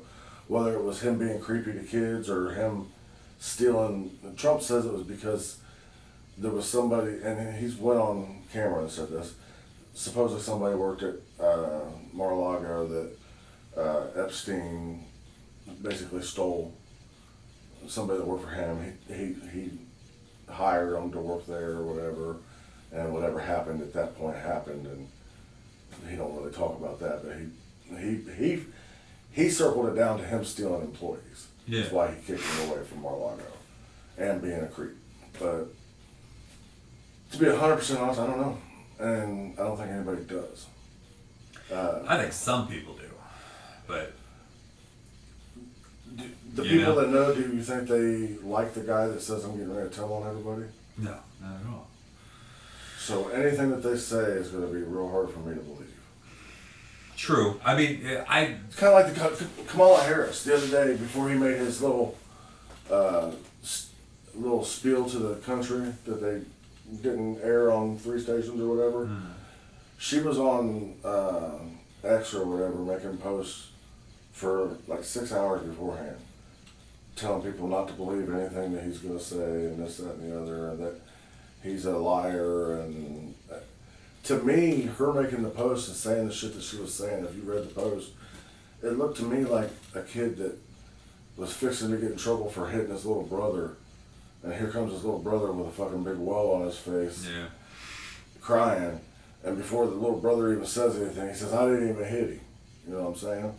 That's what it seemed like to me, with the way Kamala Harris was approaching his address to the nation. I mean, I don't like Kamala the greatest either. I think her trying to steal the DNC, like that whole thing of her being the presidential choice without no primary or any, like, we don't even get a choice. Like, I hate the DNC. Yeah, that was fucked up. It was. You know. But on the same hand, it almost proved the point for Trump. You know what I'm saying? I think Trump's as guilty of the bickering and the childish bullshit just as much as anyone is. 100%. He's competitive and he's a winner. Yeah. You know, he most of his life. I mean, people are like, "Oh, he's had fucking 6 bankruptcies," but how many not bankruptcies has he had? You know, he's a lot. I couldn't tell you exact numbers, to be honest. I take it as it's a self-defense mechanism. I think every American politician, when they speak, they're lying automatically. It doesn't matter what they're saying. Agreed. And I think we really agree on. Do you think he's a politician though? Trump? Yeah. I think he's. I don't think he knows his ass from his hole in the ground when it comes to politics. Not at all. I don't think. When I see somebody like Trump, without even knowing any backstory on it, it's just his mannerisms. It's the way he talks. It comes off really greasy to me, really slimy. 100%. 100%. And it just, I can't look at someone like that and say, that guy should be the leader. And now, granted, I think every American president is a war criminal. Every single one of them. Just about. There are very few decent examples of you American presidents. And, I mean... Do you think they have to be? I think it'd be nice if they were. So, oh man, I think, like I said, I think he's the closest thing to not them that we've had a chance at in a long time. I will agree. He is different. He's not a politician. He's not something that we've really seen in that high of office in American politics. I mean, we've had some weird... His closest, I think the closest thing you compare him to is probably Ronald Reagan. Because Ronald Reagan was an actor. He was a celebrity. Yeah, but he spent some time in politics. Reagan did, yeah. Trump didn't. He was never a governor, never a senator, he was never even the mayor of a fucking West Milton small town. True. He rubbed elbows with them, but he was never a politician. He made money off of them. Yeah. I want to, I hate doing this, but I gotta, how many companies does Trump own? Own, like now? Oh, him and his kids they've got probably hundreds. Yeah. If we're talking LLC. To just Donald Trump, he owns over 540 businesses. Jesus Christ. 6 bankruptcies. That's a pretty good percentage. Has he only had 6 bankruptcies ever? Yeah. That feels low to me. Let's do it.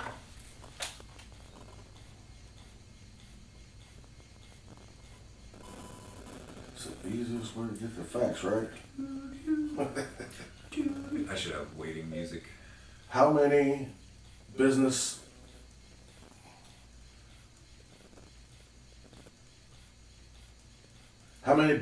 that Donald Trump has owned have went bankrupt?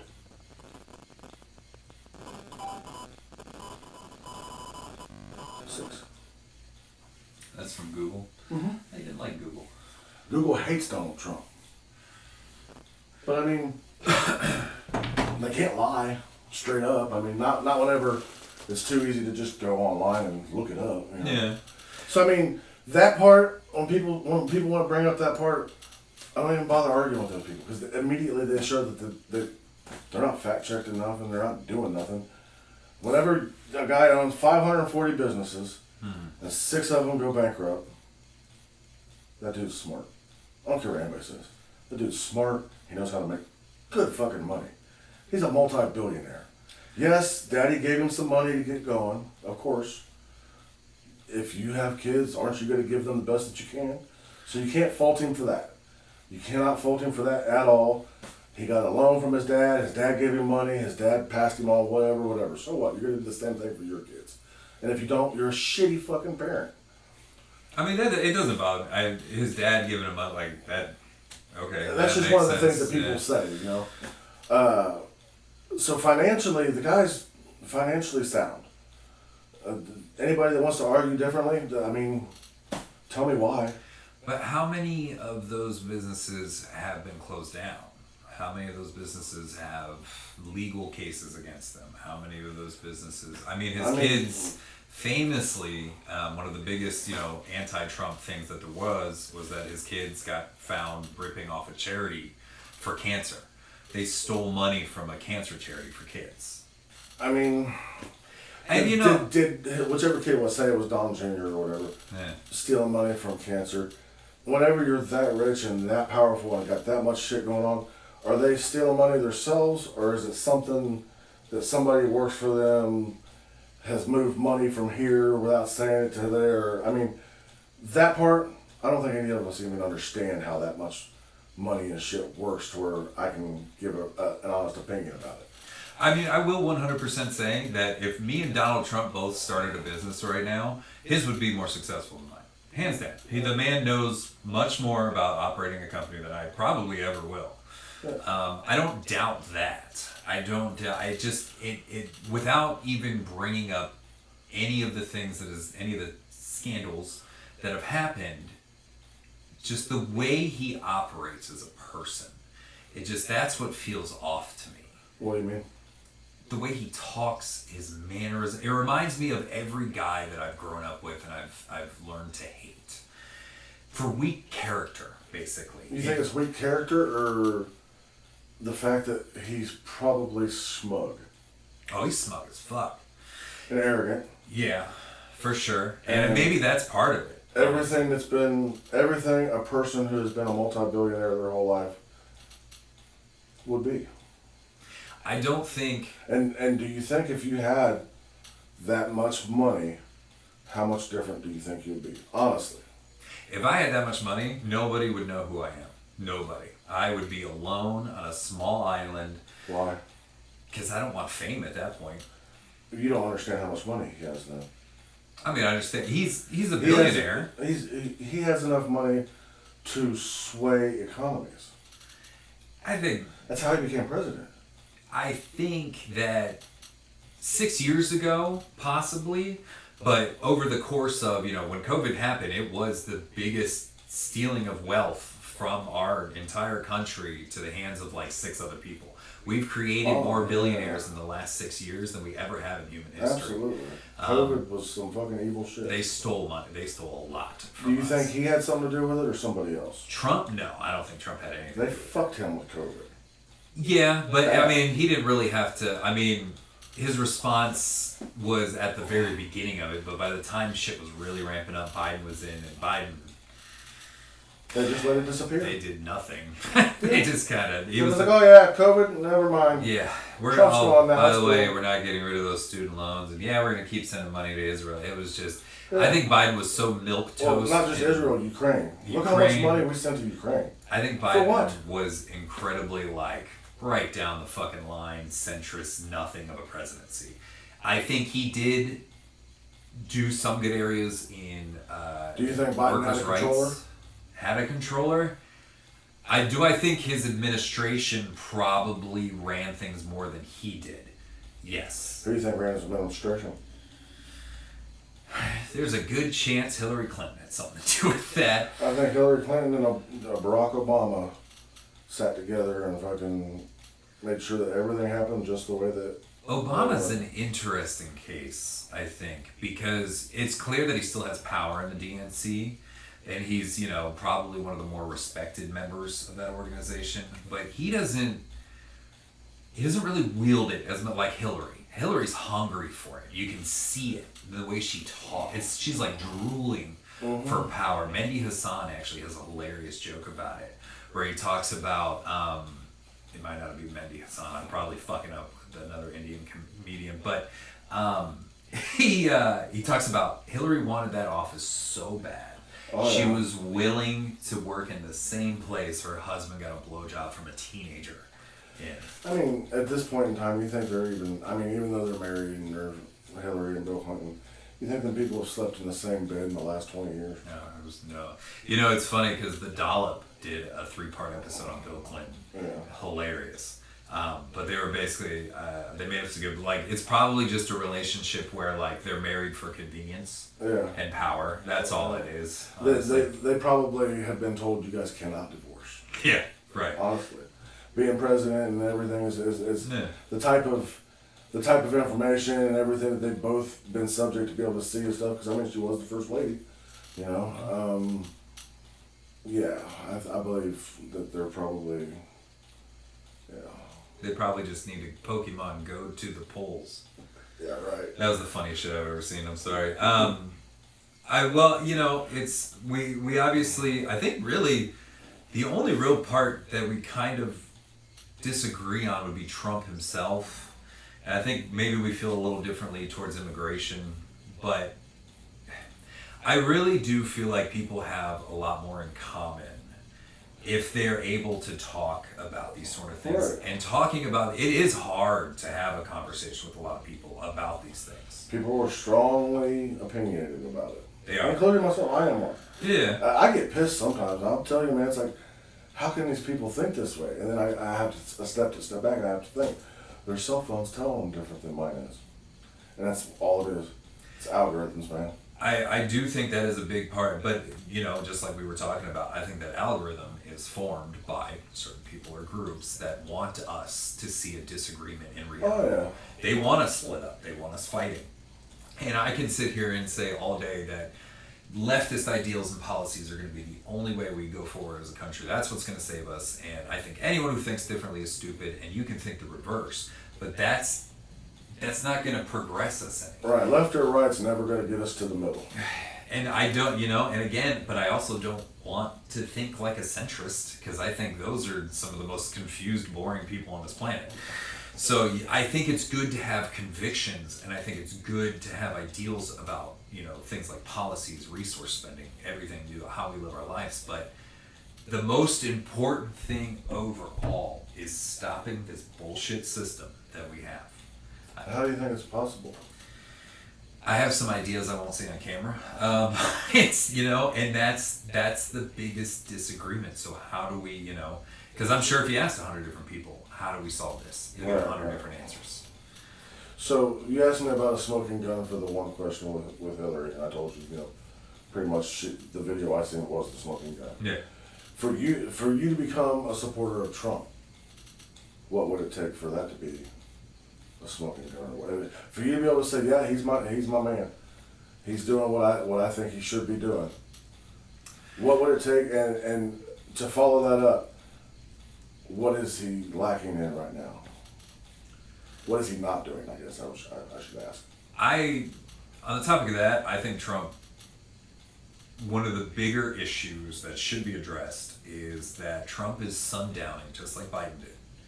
I think he's 80 years old, and I think his mental capacity is already going downhill. I don't think it's anywhere near what Biden was, though. But I think Biden, you get that with an 80-year-old man. Yeah, for sure. We know that putting 80-year-old people in the office, you're going to deal with people falling asleep during slow speeches and shit. Yeah. I'm 44 years old, 43 years old. If I had to listen to Mitch McConnell talk for 20 minutes, I'm not going to make it to minute 5. So That's I can't, fair. to see him doze off during them times, I can't look at that and say, oh, he's sundowner, he's doing bad. But to listen to him speak on TV, to other people, to see him debate, it's a totally different, to compare him to Biden is, that's what put Biden out of it. He got to debate Trump finally, and they were like, "Oh, fuck." I think Trump's more charismatic than Biden. Absolutely. 100%, That's Trump has, it's the mythos of Trump. He has an entire persona of the Trump. The fact that, have you ever watched any of the documentaries on him or anything? Not really. He only sleeps, 5 or 6 hours a night. He fucking gets up to ass crack of dawn, has like real strict routines, and does a lot of shit that me, as a person half his age, I probably couldn't do. And a lot of people want to bitch about him playing golf and this, that, and the other, but I don't know. To me, if I seen the leader of my country on a golf course, which he probably owns, with the leader of some other country or the leader of Honda trying to talk him into 500 more planets or whatever, doing a quick 9 at golf over being told that they had a meeting from Carolyn Levitt's in an office somewhere, I'll take the golf player any day of the week, because I guarantee you, him laughing and joking around and hitting a 200-yard, golf swing at 80 years old, I don't know, man. I feel like he's probably connecting better with the people that he's talking to when he does shit like that. I think going to McDonald's. I think he just loves McDonald's, honestly. You're taking a $6 billion man, putting him in McDonald's and letting him serve cheeseburgers. That's awful humbling. And a lot of people talk shit. That's a photo op right there. Would you do it? No. Why? I wouldn't work at McDonald's. If I was the president and I had to spend a couple hours. For him to rub elbows, like you said, with multimillionaires, leaders of other countries, and this, that, and the other, but on the same hand, let Jamal and Jennifer rub elbows with him in McDonald's and serve greasy ass French fries. That, to me, when I seen that, yeah, you're right, it's a photo op. I haven't seen another politician, not one, anywhere near his reach, do anything like that. You know? I mean, presidents do stuff like that all the time. Wasn't it Jimmy? No, it was the original. It was Bush Sr. who went into a grocery store and was doing the shopping or whatever, and he got confused about what a scanner was or anything like that, and everyone's just like, "What the fuck?" Yeah, I believe that. You know, it's. I think that's just a photo op. That's just political stuff right there. It is, but on the same hand, I mean, I don't know. For as much as he's been attacked, for him to still be, I know he's arrogant. I know he's a billionaire. He's a fucking whatever his whole life. I think he's not the bad guy that everybody thinks he is. You know, I think he's a grandpa. Like I was kind of saying earlier, I don't think, if Trump died today, I don't think much would change. Honestly, I think his administration is doing a lot of, like I said, there was a big difference between his first presidency and this one. And I think the powers that be really got behind him that second one. And a lot of the technocrat billionaires did as well. We saw that really embarrassing lineup of like Bill Gates and Zuckerberg, and they were all kissing his ass live on stage. So I think... What do you think about Doge? The Department of... With Elon? I'll be honest, I have a personal hatred of Elon, and it has nothing to do with how he acts, his character, his policies. He has a punchable face. I just don't like hearing him talk, honestly. I never really even knew nothing about him. Yeah. I mean, I knew he owned Tesla or whatever, but it was like another multi-billionaire. Yeah. I mean, he's, who fucking cares? But whenever I seen that, what he was using him for, when he's like, all right, I'm going to take this smart billionaire, who, he did whatever with his internet stuff early on before Tesla and stuff, which I didn't know none of that at the time.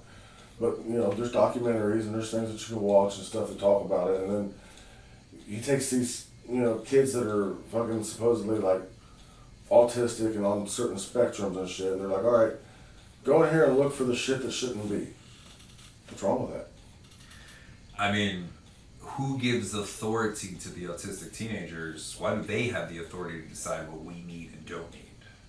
I think that's where a lot of people got upset about. Well, actually, I think you commented on something about this whenever I was arguing with somebody else about it. Something about the Sesame Street. They found so much money for Sesame Street in some other country or something. Channel 16 funding or something. And I don't know, Argentina or Zimbabwe or some fucking weird shit that we were giving $6 billion a year or whatever to. It's like, why? That's the shit, gender affirming care for Africans and fucking, who gives a fuck? Why? If nobody was able to do it, why not give it to the kids that can't do nothing with it? If there's a multi-billionaire, and this is also my argument for why I don't believe Trump's a racist. I don't believe he even sees black and white like you and I do. He sees green. You're not a white guy. Jamal's not a black guy. Habib's not an Indian. They're people that are green. And the only reason that I say that is because the only way for him to be richer and make more money is for us to be richer and make more money. You know what I'm saying?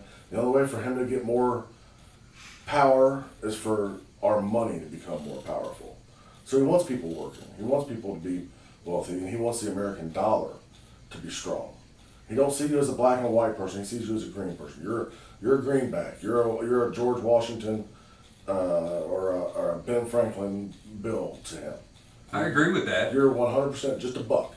I think when I tell to people, I do think Trump is a racist, but I think Trump is a special kind of, money takes over anything. What makes you think he's a racist? I mean, the New York Five is a pretty good example. Which is what? The 5 people that they had charged for the convicting killing of somebody. And Trump put out a whole ad in the New York newspaper talking about they should be lynched, blah, blah, blah. And they got exonerated. It turns out they weren't guilty. He has a long history of not playing. They weren't found not guilty. They got like a hung jury. I don't remember, to be honest with you. You might be right. As a Trump guy, you got to know the shit. Otherwise, you just look like an idiot. That's fair. It was a hung jury. They wasn't found not guilty, and he. There's a whole storyline behind it that he backed the people, which is what rich people do. They back who they think are right and wrong. That being said, what about like the people, like the woman that lived in his Trump Towers for 20-some years with no rent? Have you heard that story? I have not. Homeless woman, black lady, sitting on fucking Trump Towers' steps. Trump comes out and they're giving her, and there's videos of this. There's documentaries, and this is documentaries before he was president. This is something this is old video that you can find. Black woman just sitting there begging. Trump comes out, sees the security giving her a hard time, tells him to leave her alone, gives her a penthouse in his Trump Tower, and she lived there. She's living there now. Ain't ever paid a single dime, not one time. When I hear things like that, though, my Jesse Jackson was going to run for presidency. Yeah, I think he did. Or Well, I don't think he made it very far, but I think he tried. You know that Donald Trump was going to run for president at that same time? You know why he didn't? Because he didn't want to go against Jesse Jackson. It was his friend. I mean, but what I'm saying is basically, I think Trump will do whatever benefits him. If it's, Wouldn't you? not necessarily, not to his extent. I You think would if you was a billionaire. I could never be a billionaire. I have too much empathy to be a billionaire. I couldn't do it. To make the kind of decisions you have to make to become a billionaire, I can't make those decisions. Well, then you shouldn't be able to judge somebody that does. Just If because you yourself could say, I couldn't do that, I wouldn't do that, I couldn't do that, then how could you look at somebody and say, well, you shouldn't do it this way or you should do it that way? I can't If do you it yourself can't because I think it's wrong. To be a billionaire? Yes. Why? Because the only way you can become a billionaire is by stealing the wages of other people. Oh, bullshit. I mean, that's basically what a lot of leftist theories is about workers' rights. Right, I get it, but I mean, so the guy that owns Amazon, you think he don't deserve the money that he gets from Amazon? I don't think, if we're talking about Bezos, I don't think Bezos is the president anymore. I think it's somebody else. He might still be the president. I don't know. For the Whoever, yeah. whoever's in charge, do I think they should be one of the richest people on the planet because they invented the concept of a mall but online? Not really. There's more to it than that. Have you ever been inside of an Amazon facility? No. It's actually amazing. I'm sure it's top of the line. Dude, there's some technology in them sons of bitches, dude. For sure. Robot ran and everything else, and they treat their people great. You know, right now you can go. I know this. I work there every Monday and Friday. I talk to them. I mean, they might have gotten better, but they were famously convicted of human rights violations. I don't see how. And if there was, it was probably one. There's Amazons all over the country, but it was probably one or two in a certain place that was secluded, not as a whole, because the community, the Amazon community, there's because there is one. Is really, really, really good. They're super big into inclusion, LGBTQ, all that shit. Literally, man, you'd have to go in there to see it, but it's a lot. It's a lot. I mean, I'm sure, like I said, it's probably gotten better. Amazon was the first company to talk about raising wages. Now, you get hired at Amazon right now for $21 an hour. Yeah. Right now. But I think that's more of in spirit of Henry Ford. He realized his workers were going to kill him unless he did something. So he created the 40-hour work week. He's like, hey, let's just make sure people get to enjoy their lives a little bit. Right. And I think it was more of a PR move than anything. And they probably lost a little bit up front, but it's for long-time gains. I think any move those guys make, it's all about money.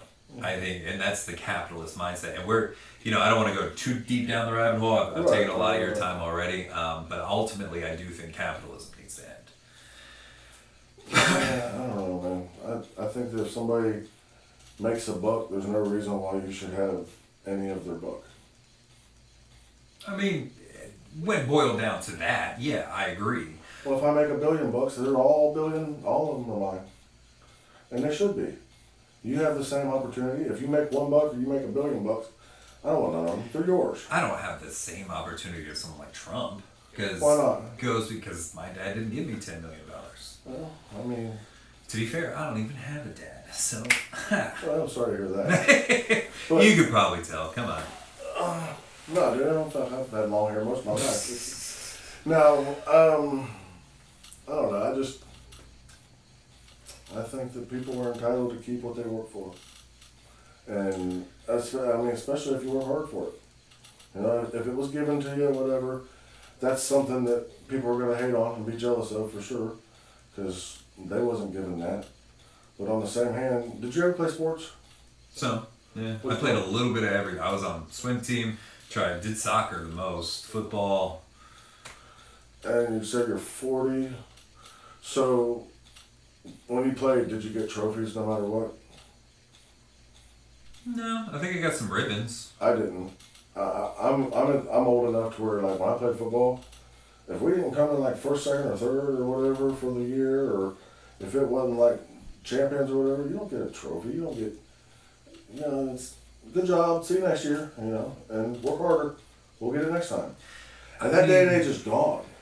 Yeah. You know, now it's everybody did just as good as the person next to you. Good job. I don't think it's necessarily that. I mean, we heard that a lot growing up. People constantly talk about like, oh, kids are getting the participation trophy sort of argument, right? Right, yeah. I don't, That's a real thing, though. Yeah, but to what extent does that really deter childhood growth? Is that really deterring our civilization? It's not just trophies, though. It goes all the way across the board.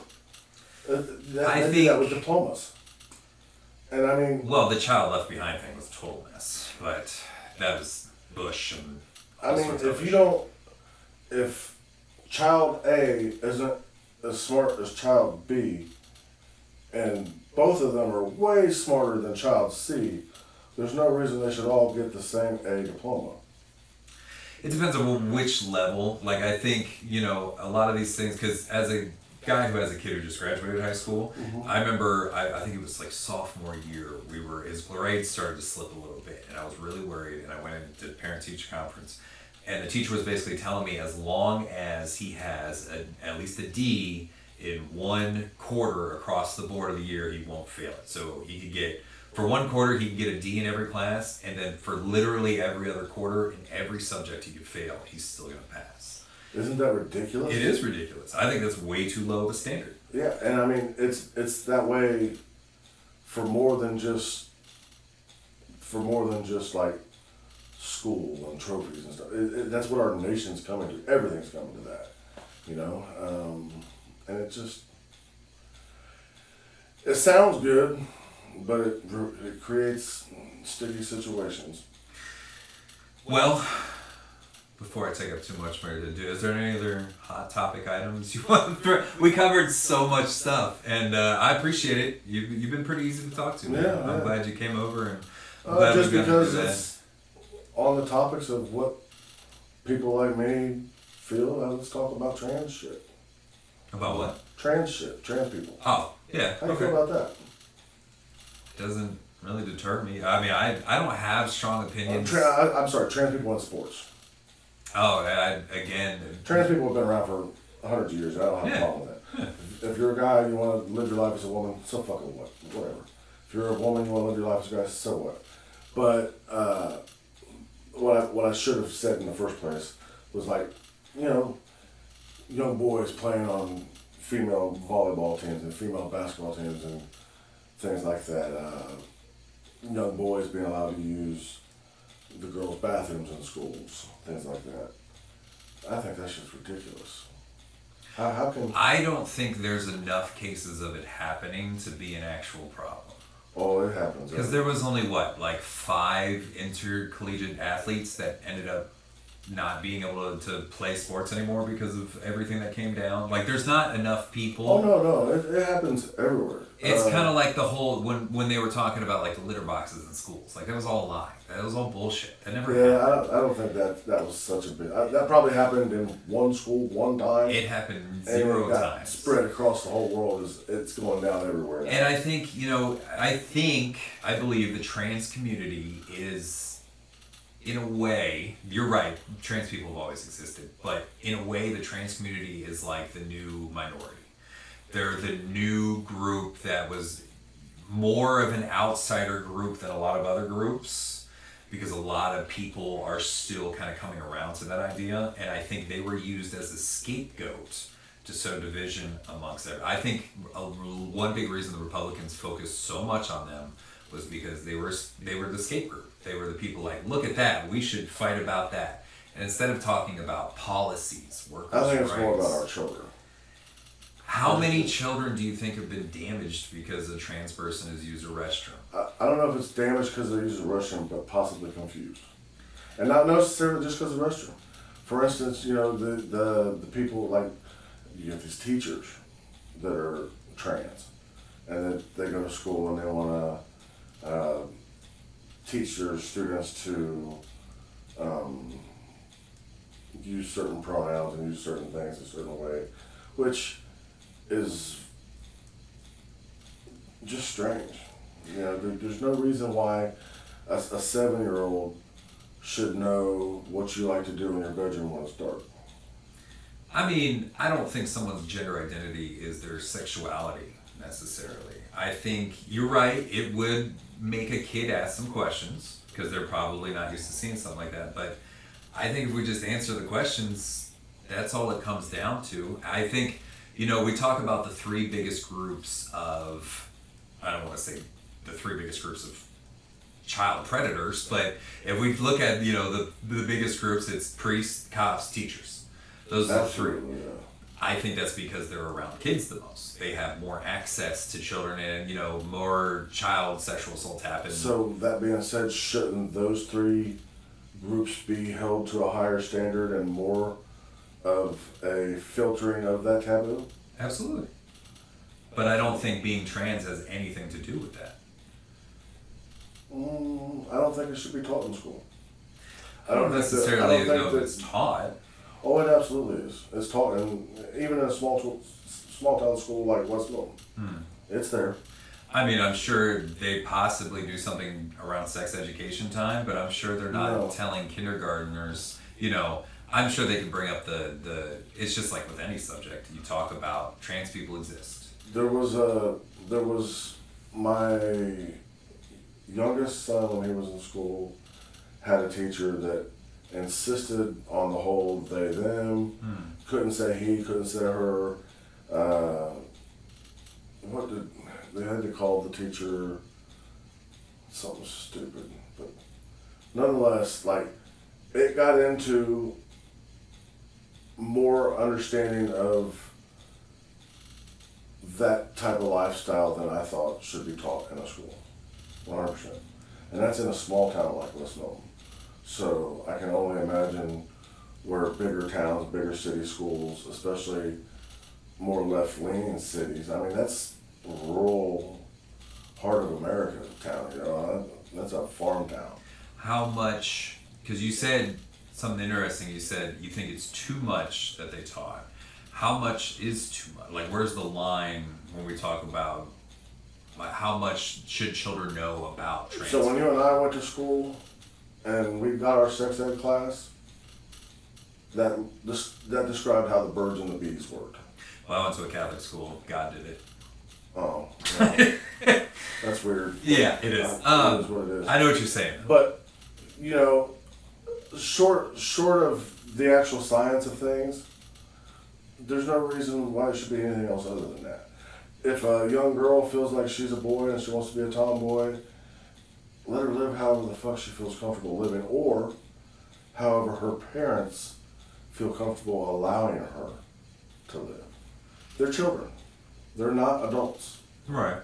There's no reason why somebody under the age of 18 should be able to be like, well, I want to take this to block this hormone, or I want to physically mutilate my body because I feel more masculine or more feminine than what the rest of the guys or girls that I go to school with are.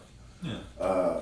Those situations, of course, that should be something handled at home first, by all means. And if the child's not comfortable enough doing it at home, and they reach out to their student counselor or whatever, that's a one-on-one basis that needs to be handled each individual time.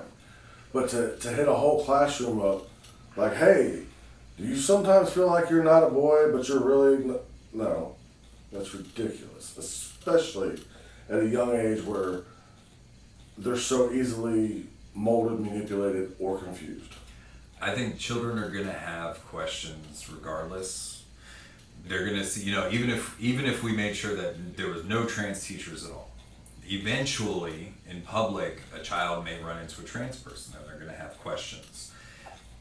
When it comes to the whole, It's the same questions you and I had when we were a kid. yeah, You can't tell me that you never seen the guy that dressed like a woman when you were younger.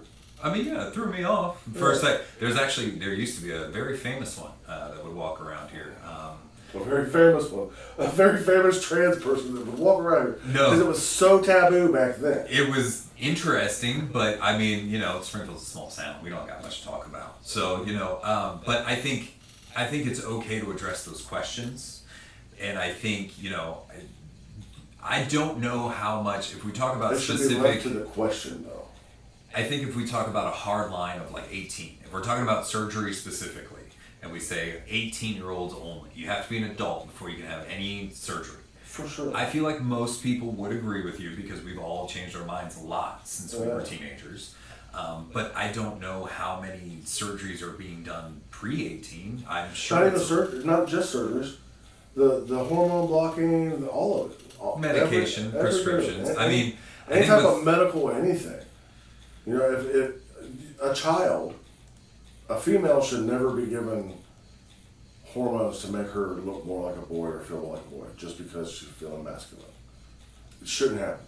A young male, a 15-year-old boy, should never be given estrogen because he feels like a sissy. But how often does that happen? Way more often than you know. I think it's a very low percentage. As far as I know, it should be none. As far as I know, I don't think there's many places you're allowed to get any surgery done. Now, I know hormone blockers and PrEP and things like that you can get in your teen years. And this is just from speaking to trans people. I don't really obviously know, even though I look like a chick. I'm a huge dude, and it always confuses me when people think otherwise. Anyways, I just don't think, I think it's okay to tell kids that trans people exist.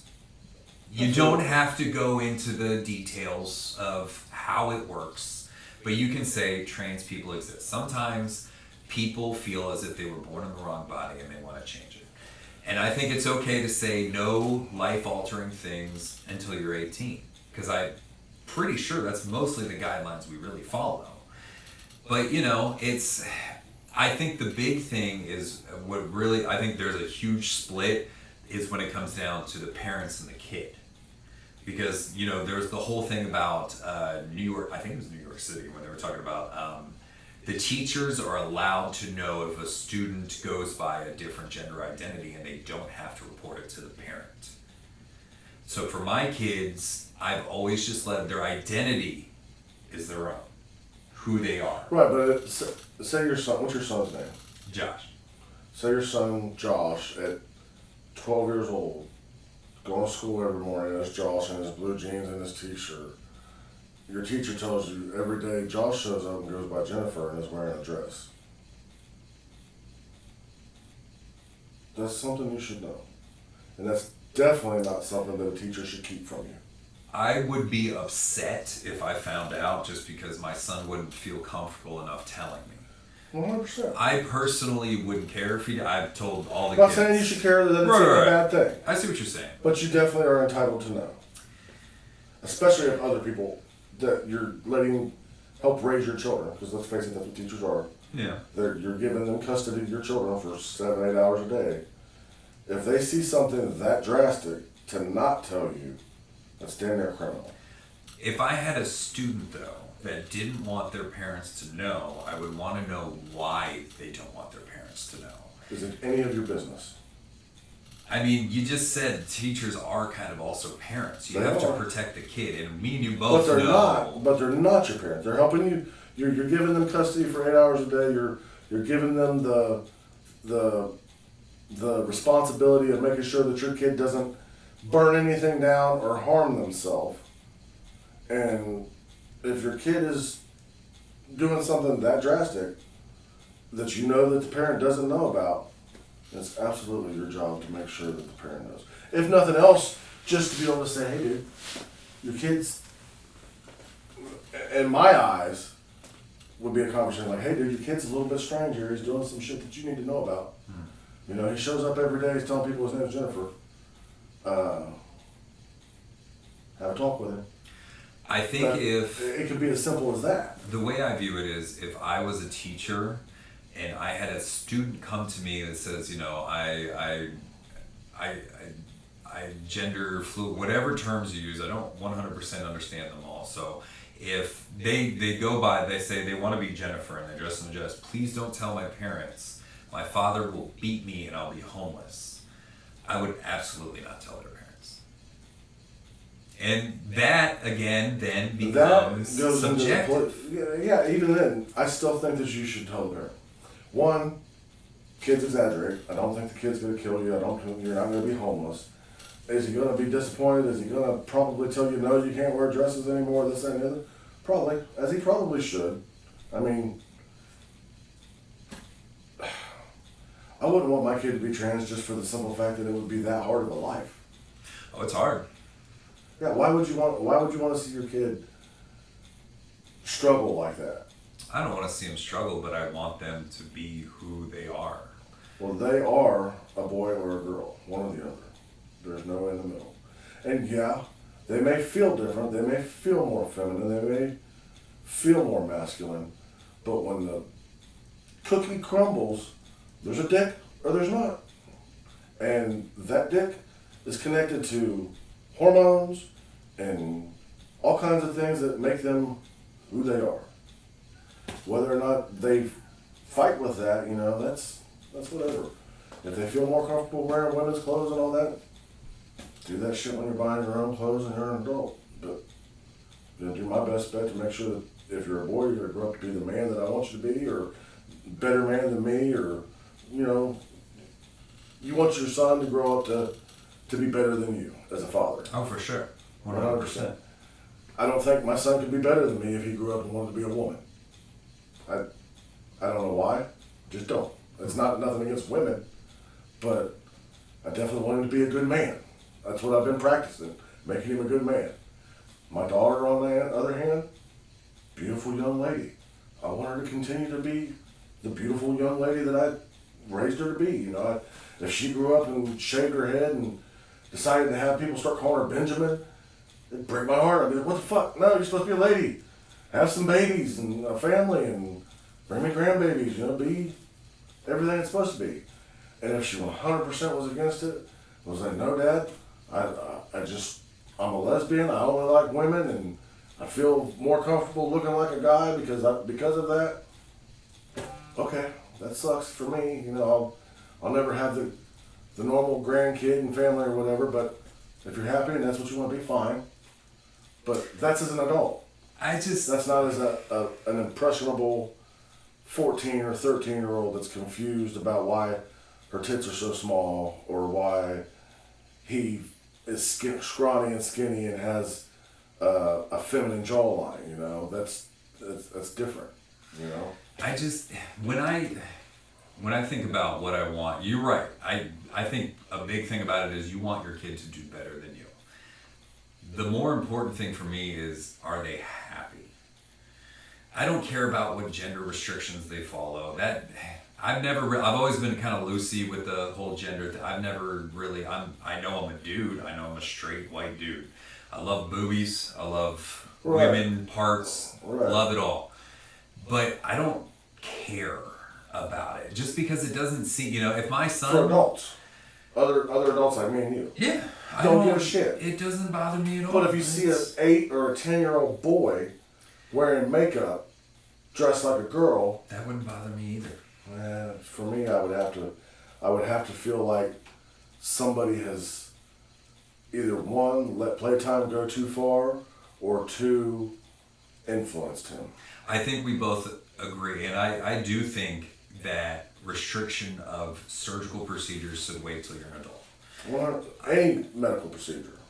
Testosterone blocking, all that. I don't know how the hormones work, unfortunately, so I don't know if it is reversible or not. You give a girl fucking testosterone blockers, She'll grow a beard. She'll damn near grow a dick. It makes their fucking genitals like fucking change. reversible though? No, because that's the hard line for me. Is it reversible? They'll have a lower voice. It'll lower their voice, and that's what a lot of there's a lot of, you know, you can find them on TikTok and stuff of I forget what they call them, of trans people that have detransed or whatever. And no, it fucks them up for life, dude. There's no, some of the shit there's no going back to, you know. And they made that decision. They make their bed, they lay in it, as far as I'm concerned, the adults. But the children that it happens to, and it happens, because especially in other parts of the country, especially out west, gender affirming care, where they give them testosterone, give them estrogen, give them shit like that, that happens well before 18, and it shouldn't. I think you shouldn't be able to give a boy something that makes him grow breasts. I think there was a pretty decent meme about it, because I think it's something like, it's a very low number. It's less than 2% of trans people actually become detransitioners, but more than like 10% of people regret their back or knee surgery, because those are permanent. So isn't back and knee surgery more of a medical issue than it is trans? You know what I'm saying? Trans. I mean, the percentage of people that need back or knee surgeries is much bigger than the percentage of people that. Well, also true. So that's hard to compare those two things. But what I would say is, I don't know, Google it. of the people that have become, you know, that have had medical procedures done in the name of becoming trans, how many of them regret it? If that's even a statistic that they could find, you know. Yeah. At that point, it doesn't matter. They've done did it. Very true. I think until they're adults, you know, if you want to wear blue jeans whenever I expected you to wear a dress, fine, so what? But no, you're not getting testosterone. You're not growing a beard. You know, because it does. You know, a good friend. I used to be. This tattoo stands for Dayton Area Moped Riders. I'm in a moped gang. Okay. Fun shit. We ride little 50cc bikes. Yeah. Moped community, which is big because there's moped gangs all over the country. There's more moped gangs than there are motorcycle gangs in the country, believe it or not. Oh shit. There's a big forum called Moped Army. You can go on and show you all the different clubs and stuff. Yeah. Anyways, very, very left-leaning community. And the whole moped community is very, very left-leaning community. And there's a lot of trans people. And I've met some cool young dudes that are actually chicks, but are full-on bearded and everything, run around with no shirt on. You'd never guess they wasn't a dude because of the hormones that they take. I can't remember what the one dude's name from Michigan was. Cool dude, man. Total chick. Never would know. Fucking full beard, total low voice, everything, you know. On the same hand, you know as well as I do, I've seen chicks that are like hot, but they got a dick. That happens from, you know. I don't think we've really done too many shows together recently, but I have this newer joke where I talk about when I was in Seattle and I halfway hooked up with a trans chick, but she didn't really tell me until we almost hooked up. But because she was Spanish, so she was like half speaking Spanish the whole night. Yes.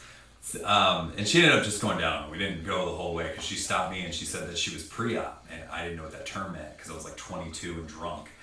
And I was like, I thought she was speaking Spanish again, so I was like, yeah, mi amo pre-op. And then she told me, she was like, no, it means, I was like, and it was like a belittling situation because I didn't know how to react. Right. So you let that dude suck your dick? No, I let that woman suck my dick. He had a dick? She had a penis that she That was a dude, my friend. That was a woman. But even if it was a dude, it really wouldn't, like, it doesn't bother me. I don't find men attractive at all. I think men are disgusting. Yeah. But if it happened, it wouldn't bother me in any way, shape, or form to say that it did. Yeah. I don't really think it's a reflection of anything. I think what people do with their genitals is, none of my business. Okay, so had she not told you that? Had she not said, hey, wait, stop, I'm pre-op, and you went down on her or went to go down on her, would you have been pissed off? Oh, it definitely would have been like a hey, what the fuck sort of situation for sure. I'm not because I wouldn't have done anything. Even though 30 seconds ago you said, "No, that was a lady or that was a woman," you'd have got down there and found a dick and been like, "Wait a minute." Yeah. Well, I think those two things can still exist, and I think I don't. for all intents A woman and cannot purposes, be a man, and a man cannot be a woman. It shouldn't happen. It's not. Just for the same reason that you just said. If you'd have went down on her and all of a sudden a big sweaty dick was in your face, that'd be a real cramp. Changed the experience for sure. I would not have been happy. I Would you have kept going? No, because I can't. I would have instantly like if I see a penis, I'm Then it definitely wasn't a lady. out the game. But Definitely wasn't a lady then. my reaction to And a the same penis doesn't have really. I don't think that has much to do with how someone identifies. Because there's, we talk about the difference of biological sex and our gender. Mm-hmm. Now, she probably should have told me before we got to my car that she had a penis. She was assigned They never even touched each other. AMAB, as they call it, assigned male at birth. Never heard that. She should have told me. And I kind of mentioned that after the fact, because she kept blowing me up. It was fantastic. But I said after the fact, like, hey, you really should have. She was like, yes, I should have. And she acknowledged it. I was upset, but I'd also just got my dick sucked, and I was 22, so I was in a whole world of different things. And then the next day, when I was sober and thought about it, I was like, whatever. It didn't bother me. I couldn't. It would bother me. That's just me personally. Now, I can understand, I guess, on some level that if you were in my situation, or anyone was in my situation, and they weren't told, but they were being touched physically by somebody without being told that, I can see you being upset. Oh, I'd hate him. But No matter how... does it have to go to feminine. violence, though? Hell yeah. Hell yeah. If you kiss me in my mouth, like right now, if you just come over here to me and planted one on me, we're fighting, bro.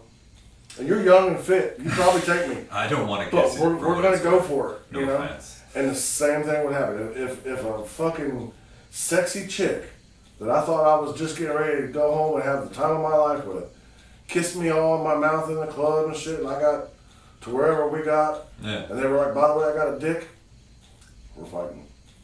To be fair, it's going on. I don't 100% know that she had a penis. She said she was pre-op, which Means it hadn't been cut off yet, and she does mean that. But see, you guys, you're still wishful thinking, man. You're like, to be fair, No. I don't know if she had a penis. even if we both accepted the fact that she was a dude no matter what, which I don't accept, but even if we were on that same page, it really wouldn't bother me, honestly. Yeah. Getting your dick sucked, you can get your dick sucked by anybody. That's Yeah, never getting sponsored. But I appreciate it, man. I've held up most of your afternoon. I got some lawns to cut, I so got shit to do. I appreciate you Get my shit together. at least coming by Yeah. and chatting with me and stuff. Right on.